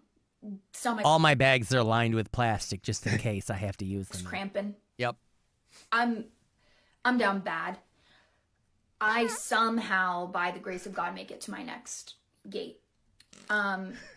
With 10 minutes to spare, but only because that flight got delayed by 10 minutes. So I said, ooh, I got 5 minutes. In her defense, having to go through the airport and all this stuff when there's something knocking at the door, it is terrible. Oh, yeah. I mean, if you're touching cloth and you're standing there trying to go through customs because she's coming back from Lisbon or something, Well, especially if, she knows what's happening, right? She can't let a little pressure off. If she does, she's got a problem. Nope. She's just walking around, just full.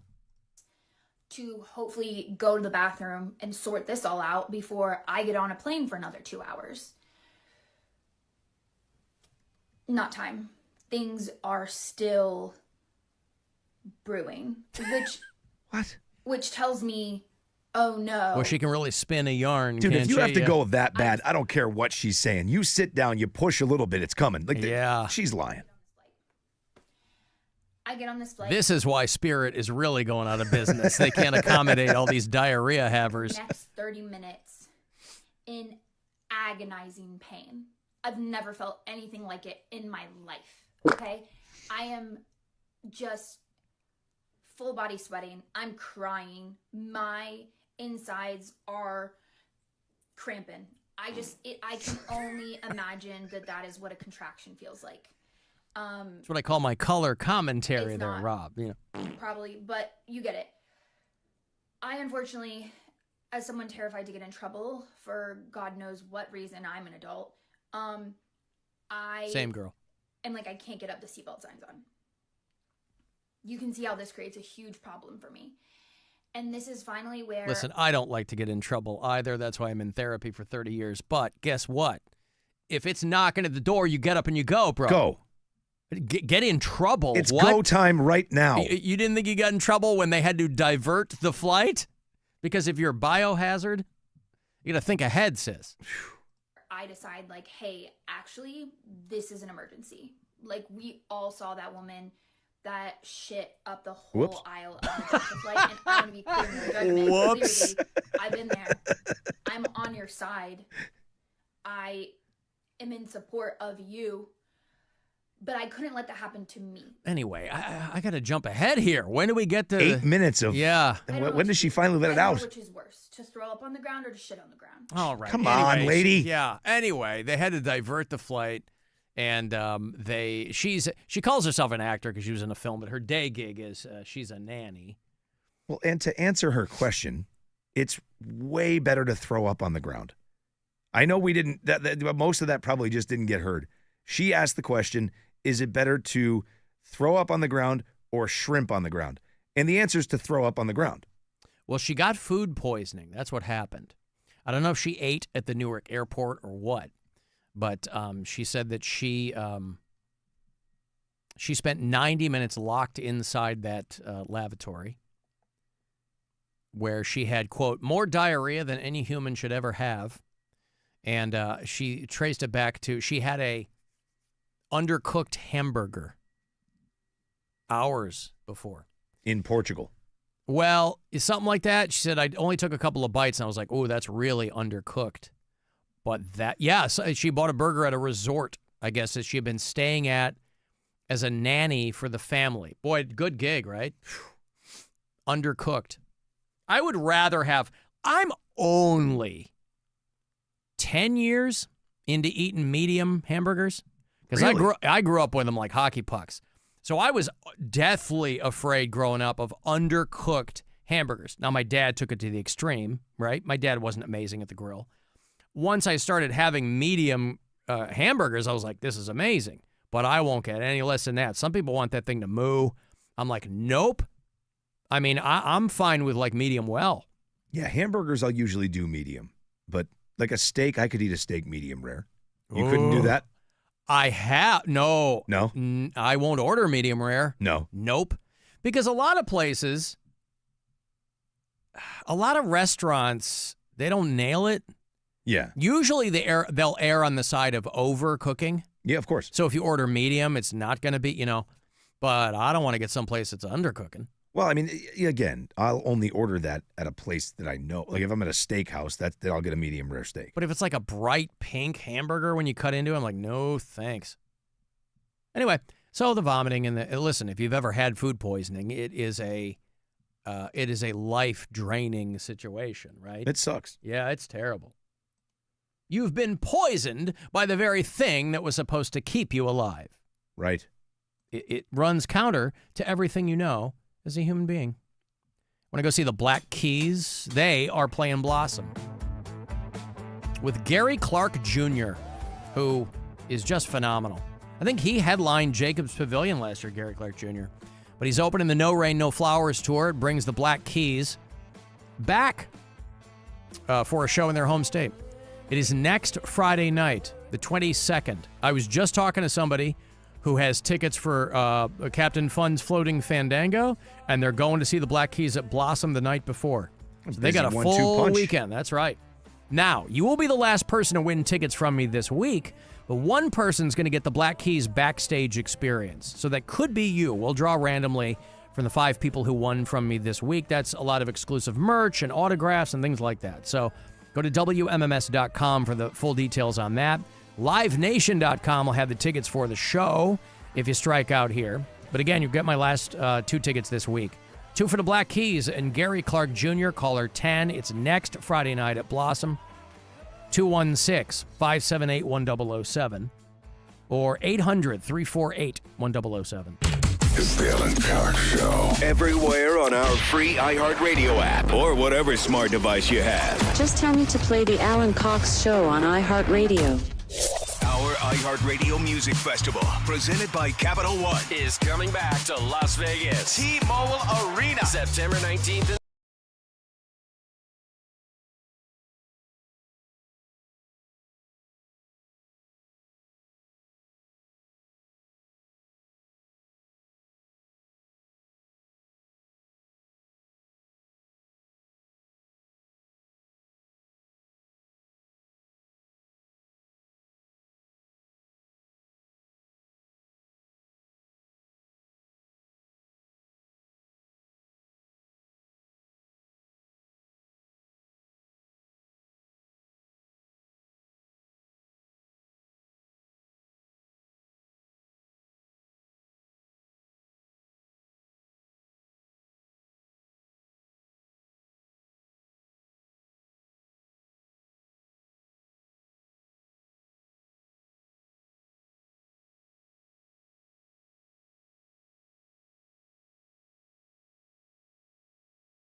Hoax is a new podcast from me, Dana Schwartz, the host of Noble Blood. And me, Lizzie Logan.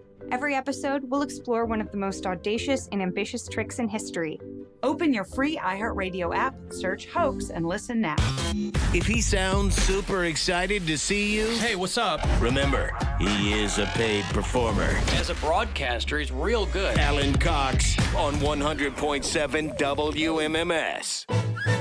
Yo quiero pedir que mi negra me quiero, que tenga dinero y que no se muero.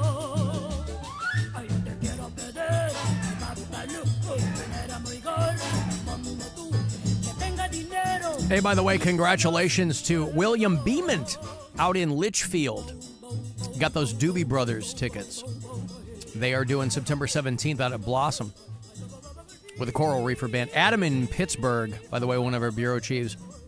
Alan saw the Doobies at Star Lake. They were awesome. I was tempted to buy a Jimmy Buffett shirt and send it to Rob, but they're $55 a piece, and that's an expensive joke. Yeah. Stayed in the parking lot with my earplugs in so I didn't have to hear the Coral Reefers. So those guys are still selling Jimmy Buffett merch. Of course. It's his empire, man. I guess nobody wants a Coral Reefer Band t-shirt, but what are you going to do? I got another trip to Vegas for you here in about 5 or 6 minutes. It's for our iHeartRadio Music Festival. 2025 iHeartRadio Music Festival. It's back at the T-Mobile Arena, and it is Sammy Hagar and John Fogerty and Jelly Roll and Bryan Adams and Mariah Carey and Maroon 5 and The Offspring, who were just here a couple of nights ago. Lil Wayne, who was just at Blossom last night, Rob. I didn't even know that. Sold out. I love that guy. I would have gone too had I known. But maybe you didn't see him at Blossom. Maybe you can see him in Vegas.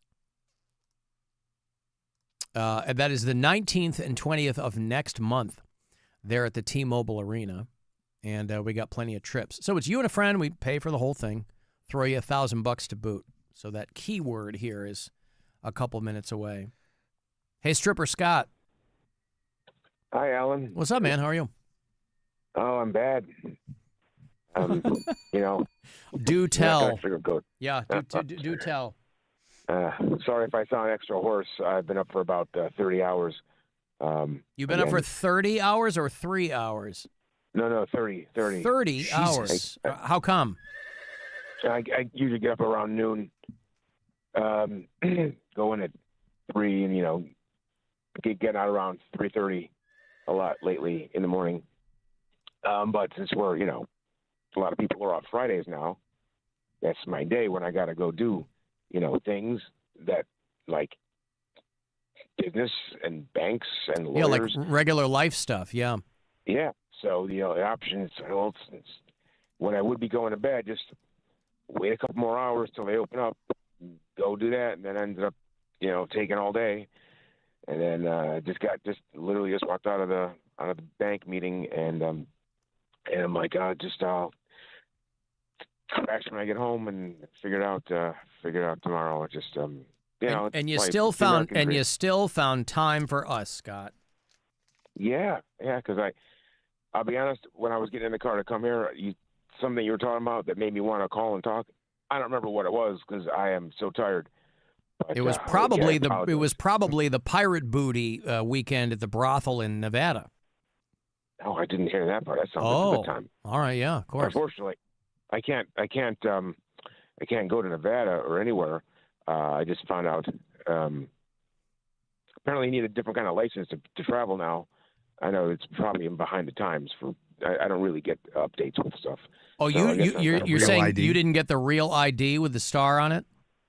I didn't even have a birth certificate until about a couple weeks ago. I was able to get one of those. Uh-huh. So now I could potentially get one of those. But so Scott, here's a tip. Here's a tip. You're supposed to have a real ID, but if you don't, you can still fly. You just have to go through an extra level of screening. Do they grab your junk? I was going to say everything I know about you. Prostate. You're going to enjoy the cavity search. You're going to enjoy all of it. Yeah, you really are. Yep. It's in your best interest to put off that real ID as long as possible, Scott. Spread them. Oh, boy. Yeah. But I did make I did make a purchase today, so that's good. What'd you buy? A small purchase. Cemetery It was plot? only $20. Oh. I got a ticket for the Alan Cox Captain Hey! Funds Floating. Yeah! Look at that. Stripper Scott. I kept forgetting to buy it, and then I just heard when I got in the car, like, oh, I keep forgetting to buy it. So I logged on and I got a ticket. So hopefully I can get there in time. Because last time if I recall correctly, running downhill because I couldn't park at the pier, and I had to park like a mile away, and I was trying to run and ended up making myself hurt more. Yeah, you're probably going to have that again. Yeah, Scott, give yourself plenty of time. I've been telling people there's a Browns game that day, and so you give yourself plenty of time. I might look into just taking an Uber like an hour early if I can. That's Good the idea. Smart move. Take the Uber. Yes. Yeah, so I haven't done that. And I get a Ask the driver if they want to go to that brothel with you out in Vegas.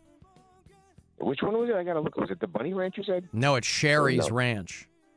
Okay. I have to assume she's the heir to the Barry's fortune, and she's also diversified into brothels. Yeah. Yeah. Yeah. I mean, they're both sweet, I guess, right? Yeah. I don't know. I can't really be funny right now, but it was, so that'll be nice to see everybody again, and be the bummer, the Eeyore again. Well, you don't have to be, Scott. We'll do our annual shot, okay? Okay.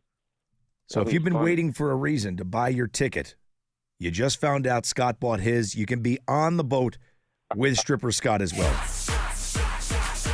Cameo appearance. Mm-hmm. Well, I should start doing cameos. I might make some money that way. There you go. There you go. Why not? I'll do a Happy Chinooka. Yeah, I believe that might have been already trademarked there, Scott, but I don't know. Look into it. Happy Chinooka. Yeah, okay. All right, we'll see you next week, Scott. All right, take care, guys. All right, thank you, you. pal. He spends his money Stripper Scott. on naked women. Stripper Scott. Their daddy issues. Give him a boner. Stripper Scott. Speaking of spending your money on naked women, and speaking of documentaries, they dropped the trailer for the Charlie Sheen documentary. I can't believe it's taken so long. The 2-part Charlie Sheen documentary. Charlie was on this show not long ago. I think it might have re-aired when I was in Austin, the Charlie Sheen interview that I did. Because years ago, when he was in the throes of his Tiger Blood era, Yep. he did this thing called the Violent Torpedo of Truth Tour when it was him on stage and he came to Playhouse Square.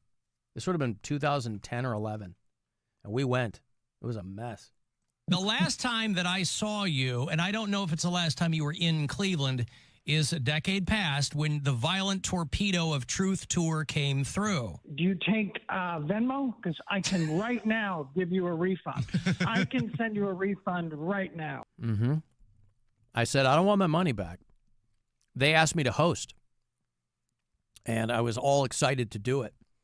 And then things got progressively worse between when they announced the date and when the date was. And they go, we're going to have Charlie's manager host these. I said, that's probably for the best. And it was just him and a guy nobody knew up there, but they were like, if things go south, at least this guy knows Charlie. I still think that's one of the worst versions of exploitation I've ever seen in my life. Rolling him out there to make some money. Yeah, man. Yeah, but he needed money. No, I know, but they didn't have to convince him. He was ill. out of it. Yeah. He was pasty and just like sweaty, and yeah, it was rough. There was nobody. And listen, we were all going because it was a train wreck. Yeah. And it wasn't as bad as it could have been.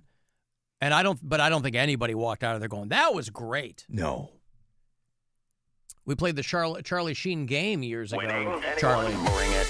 Bingo. Boom. Damn. What did Charlie Sheen say? Go. Right. And we'd be like, did a random street person say this, or did Charlie Sheen say it? And people had a really hard time with that game. September the 10th is the premiere of the Charlie Sheen documentary. Jesus, you can even hear in that little clip they just used of him there, and then what you played from your interview, how much healthier he sounds. Oh, yeah. You know what I mean? Just in that little itty-bitty split second, you could hear it.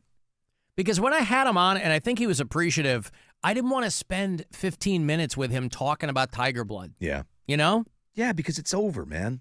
It was a bad time, and it's like, who wants to relive their worst day, right? Like And I like the guy. Me too. I think Charlie Sheen's great. I'm like, I want this guy to be healthy and, That incident cost him maybe the best job he ever had or will ever have. Yeah. Like that 2.5 Men. I mean, what's going to be better than that? Yeah. He's still making dough on the syndication. But, man, you lose that gig? Yeah. Pretty wild. Sad. Because he was lovable, brilliant, handsome, charming, and smart. Charlie's a crybaby pussy bitch. Heidi Fleiss doesn't like him so much because I think, didn't he get her arrested or something? Yeah. Yeah, back in the day. Duh. Yeah. There was a documentary from a few years back called Pepsi, Where's My Jet? I don't know how many people watched this, but it was about this guy. Pepsi was doing this promotion where if you got a certain number of cans or UPC codes, something like that, you could get a jet. And they obviously didn't expect that they'd ever have to give it up. It was just like a cheeky promotion or whatever. And one guy was like, oh, no, I'm going to figure this out. And it's a wild documentary. The guy who directed that and produced that is the guy behind the Charlie Sheen documentary. I'm sure it's going to be great. It's called AKA Charlie Sheen. And it's 2 parts on September 10th over there on Netflix. Yeah, I can't imagine that not being good. He was getting $1.8 million an episode. On the 8th season, by the way, the show had been on the air almost 10 years. And he was the highest paid actor on television. And they went on hiatus. He went to rehab and then relapsed, and the whole thing blew up. And then they tried to do it with Ashton Kutcher. And then didn't do the same thing. No, and then poor John Cryer, he's like, I listen, man, I'm trying to get paid. I'm trying to work. What else am I going to do? Yeah. Here's this trip to Vegas for you. It is you and a pal headed out for our 2025 iHeartRadio Music Festival. And we fly out, we put you up, get you to and from. Tickets to the event, of course, with Jelly Roll and Maroon 5 and Sammy Hagar and John Fogerty. And they always have some 11th hour surprises in there as well. And we'll throw you $1,000, too, since you're going to be in Vegas. So good luck. Now, your chance at $1,000 and a trip to our iHeartRadio Music Festival. Text the nationwide keyword Vegas to 200-200. You'll get a confirmation text and info. Standard message and data rates apply in this nationwide contest. That's Vegas to 200-200. I got 2 phones, 1 for the plug and 1 for the load. I got 2 phones, 1 for the beaches and 1 for the load. Yesterday, somebody texted me. It had to have been Corey in Tarpon Springs, because he's the only one that goes, ahoy, hoy. He's like, hey, today is the anniversary of hello being adopted as a standard phone greeting. I'm like, how would anyone know that? How would that possibly be noted anywhere? The day that people started saying hello, because when they first invented the phone, Alexander Graham Bell wanted people to say hoy hoy, because like ahoy was the nautical greeting, right? Ahoy hoy. And that was the joke on The Simpsons, was that Burns was so old that he still answered the phone that way. Ahoy hoy, ahoy hoy. I still love it. If I ever talked on the phone, that's how I would answer it. But I'm pretty sure that when Corey from Tarpon Springs leaves messages, he goes, ahoy hoy. Ahoy hoy. Ahoy hoy. So, Charlie Sheen documentary. Speaking of guys who've gone back and forth, Pete Davidson did, this company syndicates a morning show called The Breakfast Club. It's on urban stations, and it's Charlemagne Thagard and a couple other people. Of course, he gets the lion's share of the attention, so it's got to kind of stink for the other people, but whatever. You make your own luck.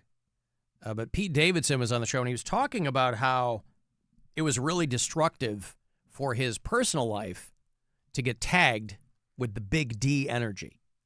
And people go, oh, wah, wah. But to kind of hear him talk about it at length, you understand where he's coming from.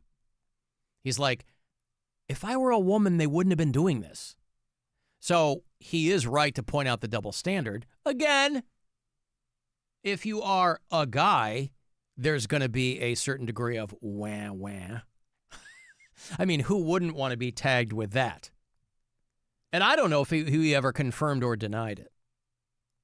It doesn't seem like something you would deny. If you got tagged with Big D energy, Rob, would you deny it? Of course not. Of course not. I've been begging for that my whole life. Yup. Never going to get that. And especially when it's like Ariana Grande saying it. Yeah. I mean, I don't know how he dated her, man. If that thing is what they say it is, he can split her in two. I was going to say, she's a tiny lass. A little slip of a lass. I don't want to victimize myself in any way because I'm cool, but like the sexualization of me, like if that was a girl, you know, like people would be like, there'll be a march for it. Let's say Sydney Sweeney or whatever, but it's people there's no like radio hosts or like news people being like, this guy with the or like, they don't talk about girls like that professionally. Like it was professional. It was like pointed out on the street. Like it was embarrassing. Embarrassing. Now it's started to change a little bit, but no one talked about any work I was doing. That hurt. It's embarrassing because, first of all, it's Hollywood. Everybody, everyone. Yeah. Everybody's dating everybody. Why are they focusing on me? It's because I'm not Glenn Powell handsome. I'm just this dude that tells jokes that is a drug addict. That stuff affects relationships. Like, it was embarrassing. When did that start? Like, who started that rumor? I think it was like the New York Times or something when I started dating someone they considered out of my league. They were like, this guy must have big energy. And then someone confirmed it. Someone confirmed it. Yeah, it was basically Ariana Grande. Yeah. She's like, yeah, 10 inches. Wow. So, like, you do understand where he's coming from because it's not like he was Tom Cruise and they said this guy's he was Pete Davidson. He wasn't a household name. A lot of people only knew him from that. Oh, that's the guy with the big dong and the drug problem. But in all fairness, dude, we all outkick our coverage. But this guy, I mean, dude, the people he was dating, he would not have had that type of cred. Not only that, but the people who pulled up once that started going around, right? Remember Kate Beckinsale? Yeah. She came to him. Yeah. He was dating her for like 2 months.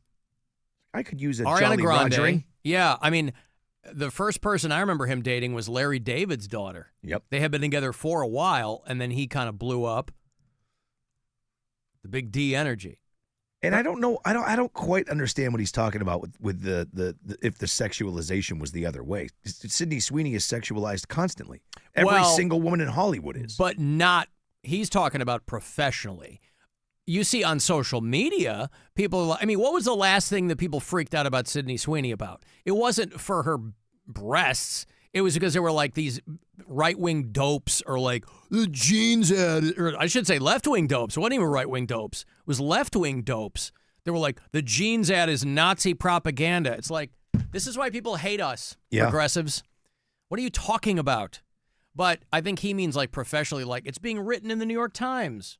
Yeah, but any social media, I think social media and civilians and guys online will be like, Sydney Sweeney's same thing they do with Billie Eilish. Everybody covered the bathwater thing. She was, dressed in garbage bags for 5 years. Yeah, the bathwater thing. But again, but that is something that she did. Those were all things that she did, right? Pete Davidson wasn't out there selling triple XL condoms. All the stuff Sydney Sweeney has done, she has done. And so I think the thought is, she's doing it herself. She's exercising her agency. She's owning her sexuality. There's nothing wrong with that. I think he's talking about other people going, oh, this guy's got a huge hog. Yeah, I know. And that's all they wanted to talk about. But I think that is, I completely disagree with what he's saying because I think it's happened with women forever. If you look into any story, look at any interview a female actress has done on a red carpet. It's never, your work was this. What are you wearing tonight? Oh, your dress looks fantastic. You look so beautiful. It's never anything about what they're doing, but they'll ask the questions to Tom Cruise.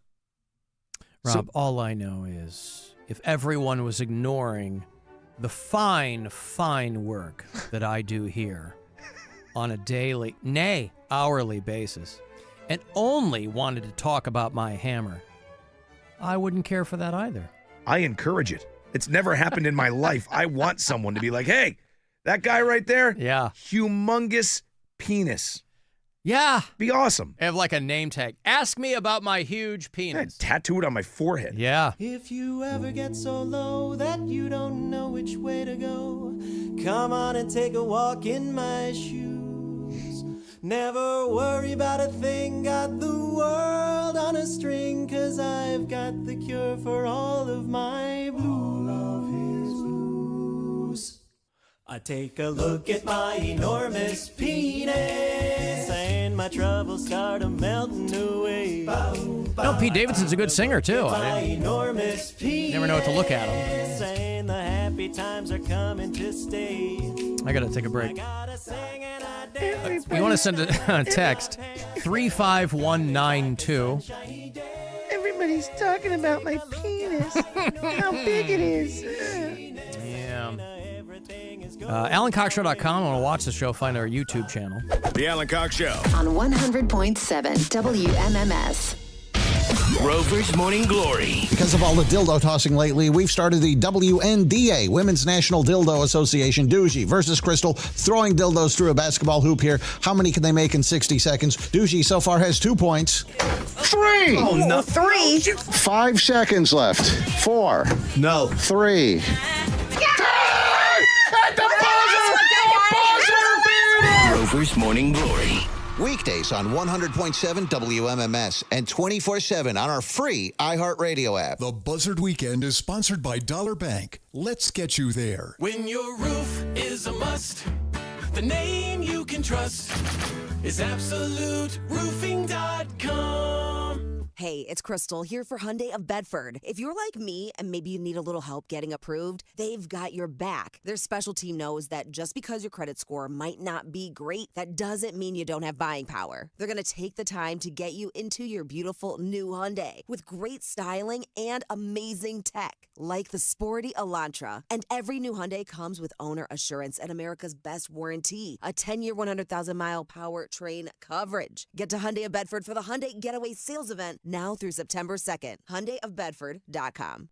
Febreze. As a rideshare driver, I love keeping my car smelling fresh and clean. So when I'm driving, I only trust Febreze car vent clips, featuring 3 distinct intensity settings, because it's that little touch that sets me apart. I can turn the intensity down for subtle freshness, or I can turn it up for when I want lots of scent. So whether it's set to low, medium, or high, with Febreze car, I know my car's going to smell amazing. Which keeps my driver rating right where it belongs. Picking up, Oscar! Bank of America is the nation's leading business lender, and we're ready to help with your next goal here in Cleveland. That's why we have over 3,700 local business specialists across the country. Because with the right team, your business and community prosper. What would you like the power to do? Learn more at bankofamerica.com/local business. Bank of America, official bank of FIFA World Cup 2026. Bank of America Corporation, all rights reserved. Need better sleep? This Labor Day weekend, upgrade to premium sleep at Mattress Firm's best sale of the year. Let their sleep experts match you with a perfect bed and get the rest you deserve. They make sleep easy. I don't mean to interrupt your meal, but I saw you from across a cafe, and you're the Geico Gecko, right? In the flesh. Oh, my goodness. This is huge to finally meet you. I love Geico's fast and friendly claim service. Well, that's how Geico gets 97% customer satisfaction. Anyway, that's all.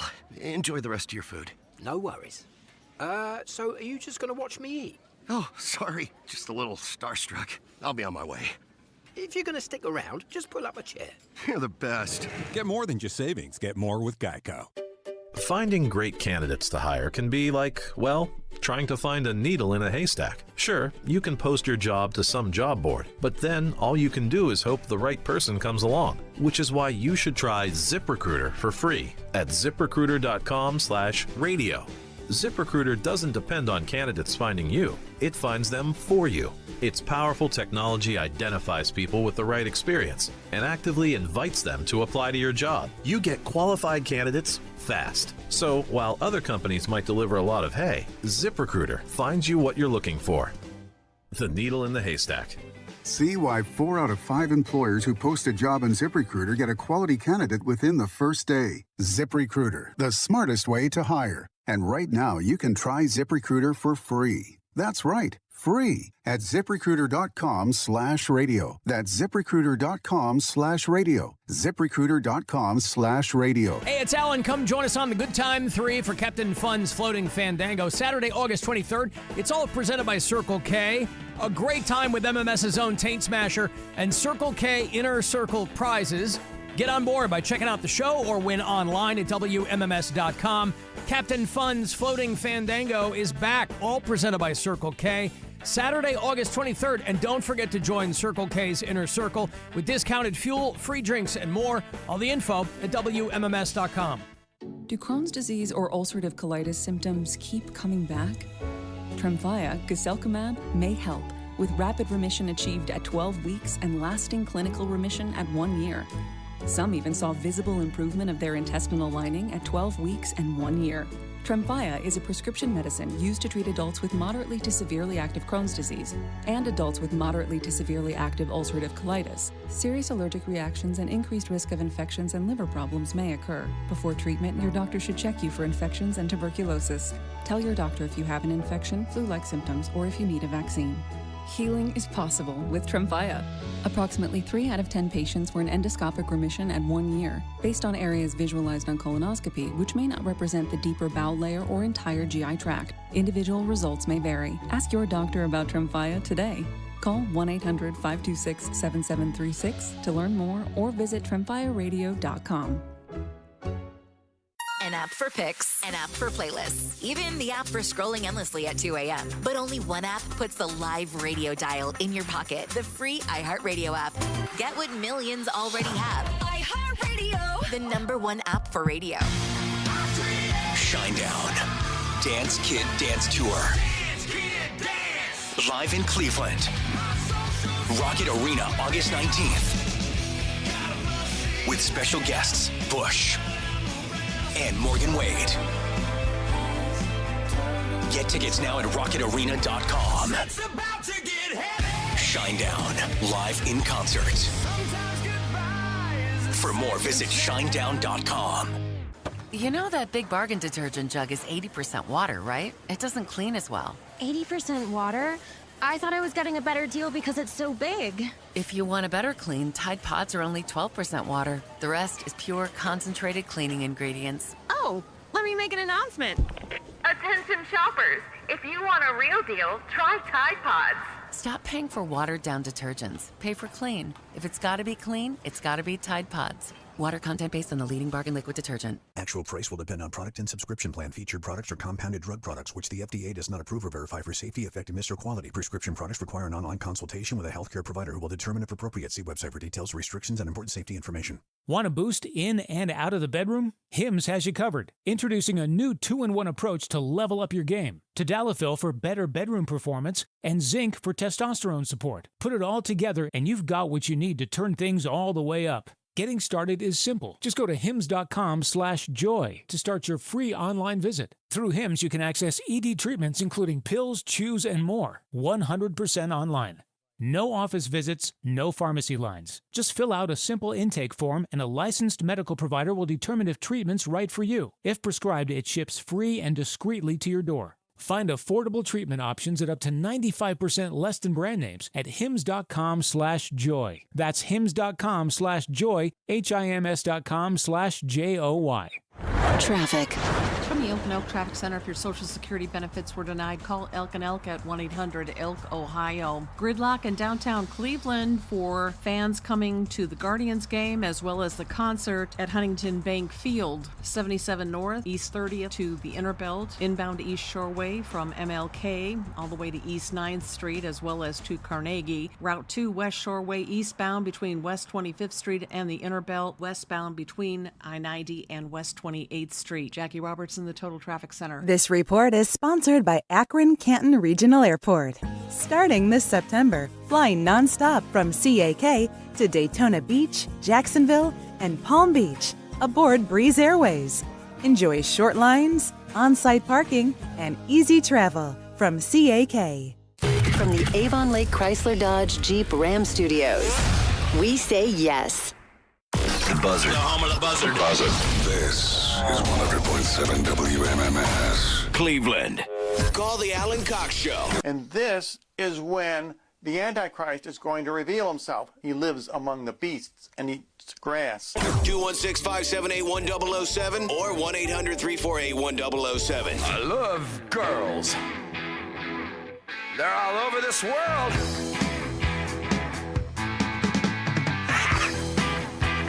This building is crawling with women who are on their way to that Morgan Wallen show. Good God. I walk down the hall to the men's, just pop off a squirt. Holy cow. All over the place. Iggy Pop was right. So busy weekend, busy Friday night, and tomorrow night, because both nights it's Guardians game and that Morgan Wallen show over there at Brown Stadium. I wonder if both of those are sold out. You think he sold out 2 shows? Yeah. At the football stadium? Did he really? You could not touch a ticket. Wow. I wonder why that is. I mean, he's just like any other corn pone on tour, right? I don't know what did it, man. What is the appeal? The redemption story. Yeah, but people don't care about that. I mean, the people who were fans of his, they didn't care about any of that stuff. They already liked him. Yeah, I wonder why. No idea. I wonder why he's a country superstar. Awful. I think it's. I don't know his music. Sucks. I don't know. I don't think I've heard one song of his. Oh, is he the I just want to love something? Is that him? I don't know. That's the only one I know. That's is, a decent. That's a good song. I've heard that, and somebody said, "Oh, I think that's Morgan Wallen." What's the one that everybody talks about? Hold on. Love Somebody is the only one I know. I just want to love. Yeah, that's not a bad song. That's catchy. But again, it's one thing to have a couple of catchy hits, and it's another thing to do 2 sold-out nights at a football stadium. Yeah. So that's my question. I know country's huge. Like, I get it. I'm just saying, like, not everybody in that genre can come through and do that. So I'm curious. He's doing Taylor Swift business. Like, he's selling, like, multiple nights. He had some song on Top 40, too, so he kind of crossed over. Okay. What the hell was the name of that song? Last Night. Does that sound right? Let me see. Yeah. That's probably... There's a bunch of songs in here, boy. This was the one that was on Top 40. And oh, so he was getting played on a couple of different... He's all over the place. I see. Yeah. Fans, Fox 8 website, fans started lining up outside the stadium as early as 3 a.m. For what? Don't you have assigned seating? Well, maybe it's pit. Oh, on the ground. I see. Got to get up close and personal. 3 a.m., more than 24 hours before gates opened at 4:30 this afternoon. The first in line came from Pittsburgh, Syracuse, and Toms River, New Jersey. And there's a photo of people lined up along there on, like, camping chairs and stuff. So, there you go. There's some to people each his lined own, up. man. No, yeah. Wow. So I wonder if is he not doing that many dates? Where people are like, I'm going to Cleveland from Toms River. Yeah, I don't think he's doing a ton of shows, but I remember here when the thing went on sale, Jeff, our marketing promotions guy, like everybody was around his desk trying to get in on a pre-sale to buy tickets to that show. Nick, our sales guy, going bananas for tickets, freaking out. Got to get tickets. Rachel, like everybody's trying to buy. I'm like, why? He's got Miranda Lambert opening for him. Is she a big deal? Yeah, I think, right? She was the one that was married to what's-his-nuts, who's now with Gwen Stefani. Blake Shelton. Yeah. Gavin Adcock and Zach John King. Boy, imagine you're just coming up and they throw you on the front of a football stadium tour. What was that guy's name? Zach John King, Rob. No, the one before that. Is it Ivan Oddcock? I'm sorry? Ivan Oddcock? Gavin Adcock. Oh. Yeah. So tonight and tomorrow there. Next Friday and Saturday at Gillette Stadium in Foxborough, Mass. Wow, dude. And then 2 nights in Toronto at the Rogers Center. So he's basically just doing weekends. Oh, yeah. He's like Metallica. Yep. And then Edmonton, 1 night on September the 13th. I don't know what the past tours have been, or shows. Wow, good for him. That's impressive, dude. Because once you're on that kind of circuit, you're going to be on it for a while. People aren't going to be like, oh, I don't know. Oh, yeah, no, he's golden. Yeah. Oh, good for him. Yeah. All right. I guess I just know that one song then. Alan, the air outside must smell like wet pennies. It smells it was very perfumey in the hallway just now when I went to pee. Well, yeah. Yeah. And I didn't hate it. No, a lot of ladies out there. John in Parma, I just drove through downtown. It's absolutely horrible. Exits shut down for no reason. They'll need a lot of leeway time to make it to the concert on time. Yeah, well, and the rest of us who are trying to get out of downtown. You think it's going to be a bitch? Yes. Yeah. Oh, yeah. We're going to be sitting, it's going to be like on a much larger scale, but the other night when there was that Disney thing at Rocket Arena, I'm just sitting there waiting, for pedestrians to... Do you use that Cut Street by Harry Buffalo and go over to the... I don't. That's how I always go. It's one way now. Yeah, but you can take that left and go across and then take a right. You can make that right. Oh, I see what you mean. That's what I always do front of the I go all the way Rocket to Arena. I go to Ontario and then get on 90. Because there's a cop directing traffic at both of those intersections. Yeah. No, I make the left at Wahlburgers. Okay. Go further down. So I think the jury's still out on whether or not making these two streets one way is a plus. I don't know. I miss being able to take that left because that's how I always went home. Same. This has been Traffic Changes with Alan and Rob. There you go. Hey, which way is the traffic going, everybody? One day it's going one way, and the next it's going next. Tune in to find out how we get home tomorrow. Not even tomorrow. You got to wait till Monday. Oh, that's baby. right. That's right. It's Friday. That's right. Friday, everybody. It's 5 o'clock somewhere, and it's 6 o'clock somewhere else. Imagine if you've been waiting outside Brown Stadium since 3 a.m. for Morgan Wallen. For anybody. I got to tell you. I mean, my favorite artist in the world, I wouldn't go out there at 3 a.m. Nope. So it's your time and it's your resources. And maybe they're the smart ones. They're like, I'm not going to fight through traffic. I'm going to get there at goddamn 3 in the morning. And this is when I pray for something like... a lightning strike? No. Him to be like, sorry, I can't perform tonight. I got the runs. And they just, like, everybody who's been sitting there since 3 a.m. has to go home. I'd love that so much. Oh, it would be so good. Sorry. I got the runs. I got the scoots. Excuse me. Excuse me. Oh, God. Yeah. I'm about to ruin these skin-tight jeans. Next Friday, we're out. You're out of town, and I'm going to see Dave Chappelle in Dayton, and I'm wondering what that situation's going to be like. I'm wondering if that's going to be a cluster. Now, are you going to see Dick beforehand or after the show? Rob, shut up. He's not on the line. I'm not going to see Dick before or after. All right. From Dayton. And no, and unfortunately, I'm not out of town. That's the big move-in day, Alan. Oh, that's right. I'm sorry. Yeah, that's right. Yeah, we're going to bring some stuff tomorrow. Yeah. My son moved to Chicago today. Did he really? Yeah, he did. I obviously, I'm here, and I couldn't, help with the move. I mean, I picked up the tab on all the moving stuff. But, yeah, he's moving to, he and a buddy of his got a spot in Chicago. In the city? In the city, Logan Square. Good for him. Yep. I'm excited for him. That's the stuff I wish I did when I was young. Because he wasn't sure where he was going. I mean, he graduated with a job, with a great job, but he works in cybersecurity, so he can work anywhere. He works from home, right? So he had friends in New York, and he wasn't quite sure where he was going, and he and his friend are moving to Chicago today. Good for him. Mm-hmm. Yep. When we were young men, we just moved to the city of the radio station that hired us. Right. You know what I mean? Yeah. That was you didn't really make a decision. You sent crap out, and whoever came back and said, yeah, okay, that's where you moved. Yep. I moved from Chicago to Kalamazoo, Michigan, because they were like, yep, want to come here? I sure do. I mean, I don't, but you're the ones that are going to hire me. I was lucky. My first job was in my hometown, so I didn't have to move for my first job, but I did, as I progressed, I moved. Well, my thought was I could probably have stayed in Chicago and tried to work my way up, but I was like, that's so much of a gamble. Yeah, you got to cut your teeth in the minors. You really do. I'm like, man. People are not going to take you as seriously if you're just somebody who just never wanted to leave.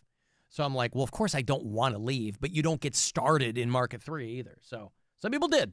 Some people, I don't know. Some people got weekend shifts and got lucky, but I was like, I'm not going to be a DJ, for my entire career. So I'm like, I got to split and come back, which is what I did. And, of course, I had no plan after that. No, there was no backup plan. I had no plan. My only goal ever was to go back home and work in Chicago full time. And I did. I got hired to do mornings, and then everything blew up a few years later, and I had no goal after that. That had been my goal. I had a boss tell me the only thing better than a good plan A is a better plan B. And I was like, I don't have a plan B. Like, this is it. If this doesn't work out, I didn't go to college. I got to go, I don't know. I'm qualified to be a janitor on paper. So I don't know. I'll figure something. I'll go do construction. There was no plan B. Well, fortunately, we're gonna get to do all that stuff when we're all out of showbiz. Oh, yeah. Yeah. Alan, this is Rich down in Jacksonville, Florida. Got a question for you, sir. In the movie Zoolander, near the end, Derek Zoolander, Ben Stiller's character is going through mind control as the assassin trying to take out the Dalai Lama. The DJ is playing two different records. One's Relax by Frankie Goes to Hollywood, but the other song, I can't think of it. It goes, "Dirt, dirt, dirt,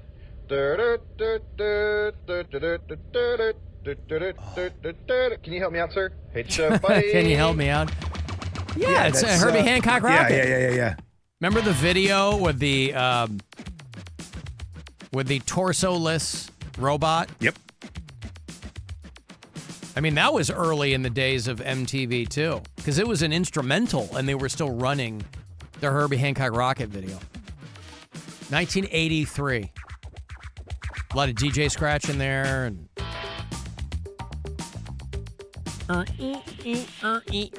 got a bunch of MTV Video Music Awards, ending up on all kinds of lists. Herbie Hancock, though, had been around a long time by then and continued to do stuff.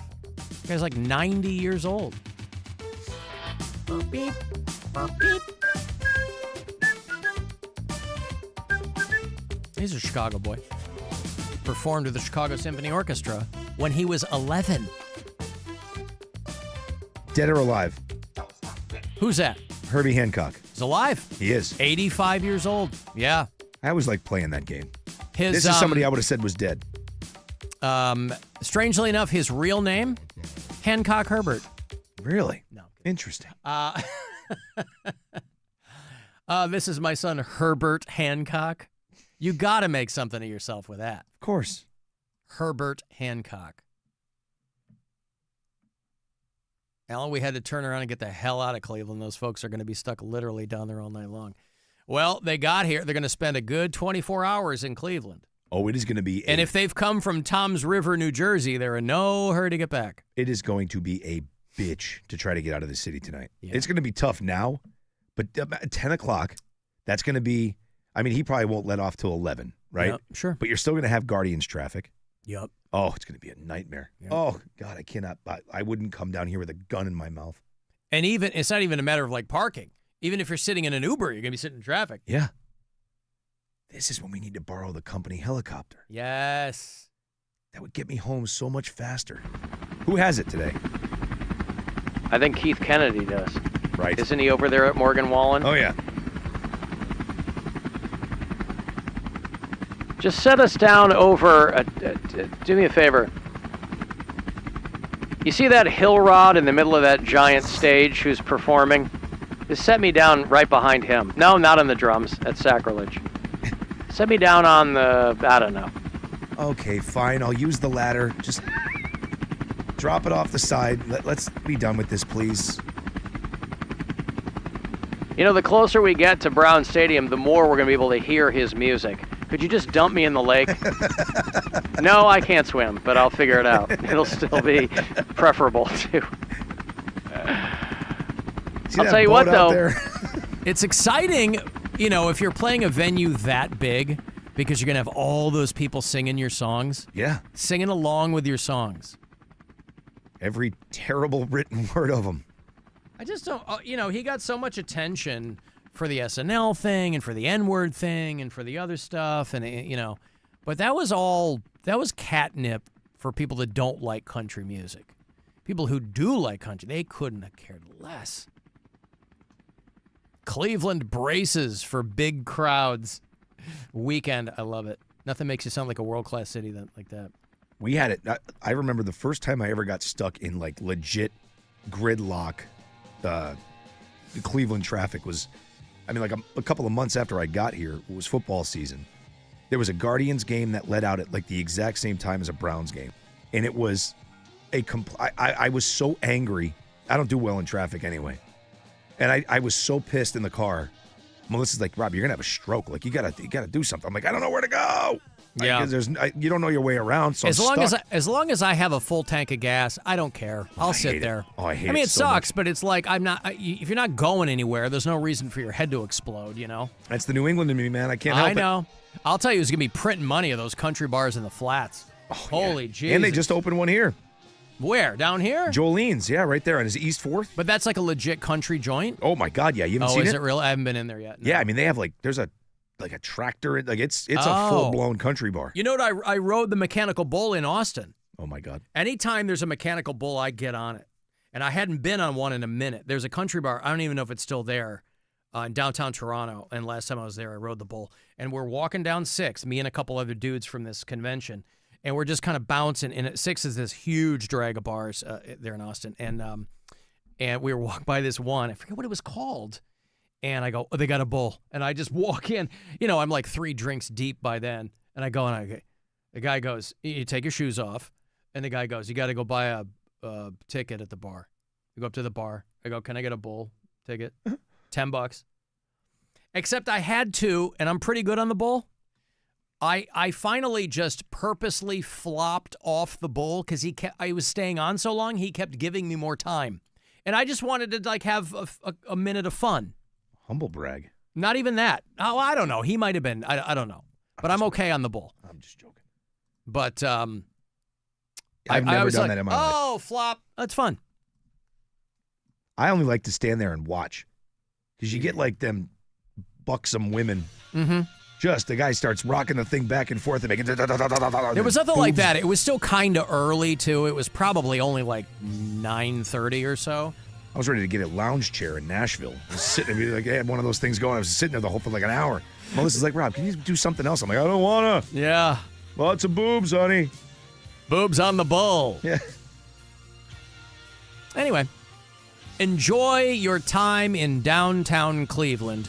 Whatever brought you to our fair city, be it from Toms River, New Jersey, or Pittsburgh, Pennsylvania, or just suburban Cleveland. Eat, drink, and be merry. And enjoy Hill Rod Palooza. Yeah. And we'll be back on Monday. Where can people hit you up in the meantime, Rob? On Instagram, WMMS Rob. All right, I'm Alan Cox Show on your socials. Tomorrow night is the return of our metal show. It's me and Corey Roddick and Pat Butler. It's called 2 Hours to Midnight. Starts at 10 o'clock. 120 minutes of nothing but metal. Heavy stuff. So if you dig it, join us then. Sunday morning, 8 to 10. It's the Week in Cox. That is 2 hours of the best stuff from this week. And then we'll be back on Monday around 2 o'clock. More passes, only a few pair left to give to you for Captain Fun's Floating Fandango. You can buy them. I would recommend you do that so you don't miss out. $20 a head. Go to WMMS.com. It's presented by Circle K. It's 1 week from tomorrow, and I would hate for anyone who wants to go to miss it. So, Guardians baseball is on the way. 6:40 is going to be your pregame. 7:10 they are starting up the series, first of 3 against the Atlanta Braves. If you want to leave us messages, if you listen on the iHeartRadio app, you can easily do it there, or drop voicemail, the After Hours line. That is 216-986-8903. And the show is available wherever you get your podcasts. And thanks for listening. Bye! Have a great Friday, you motherfucker! Be careful of what you say.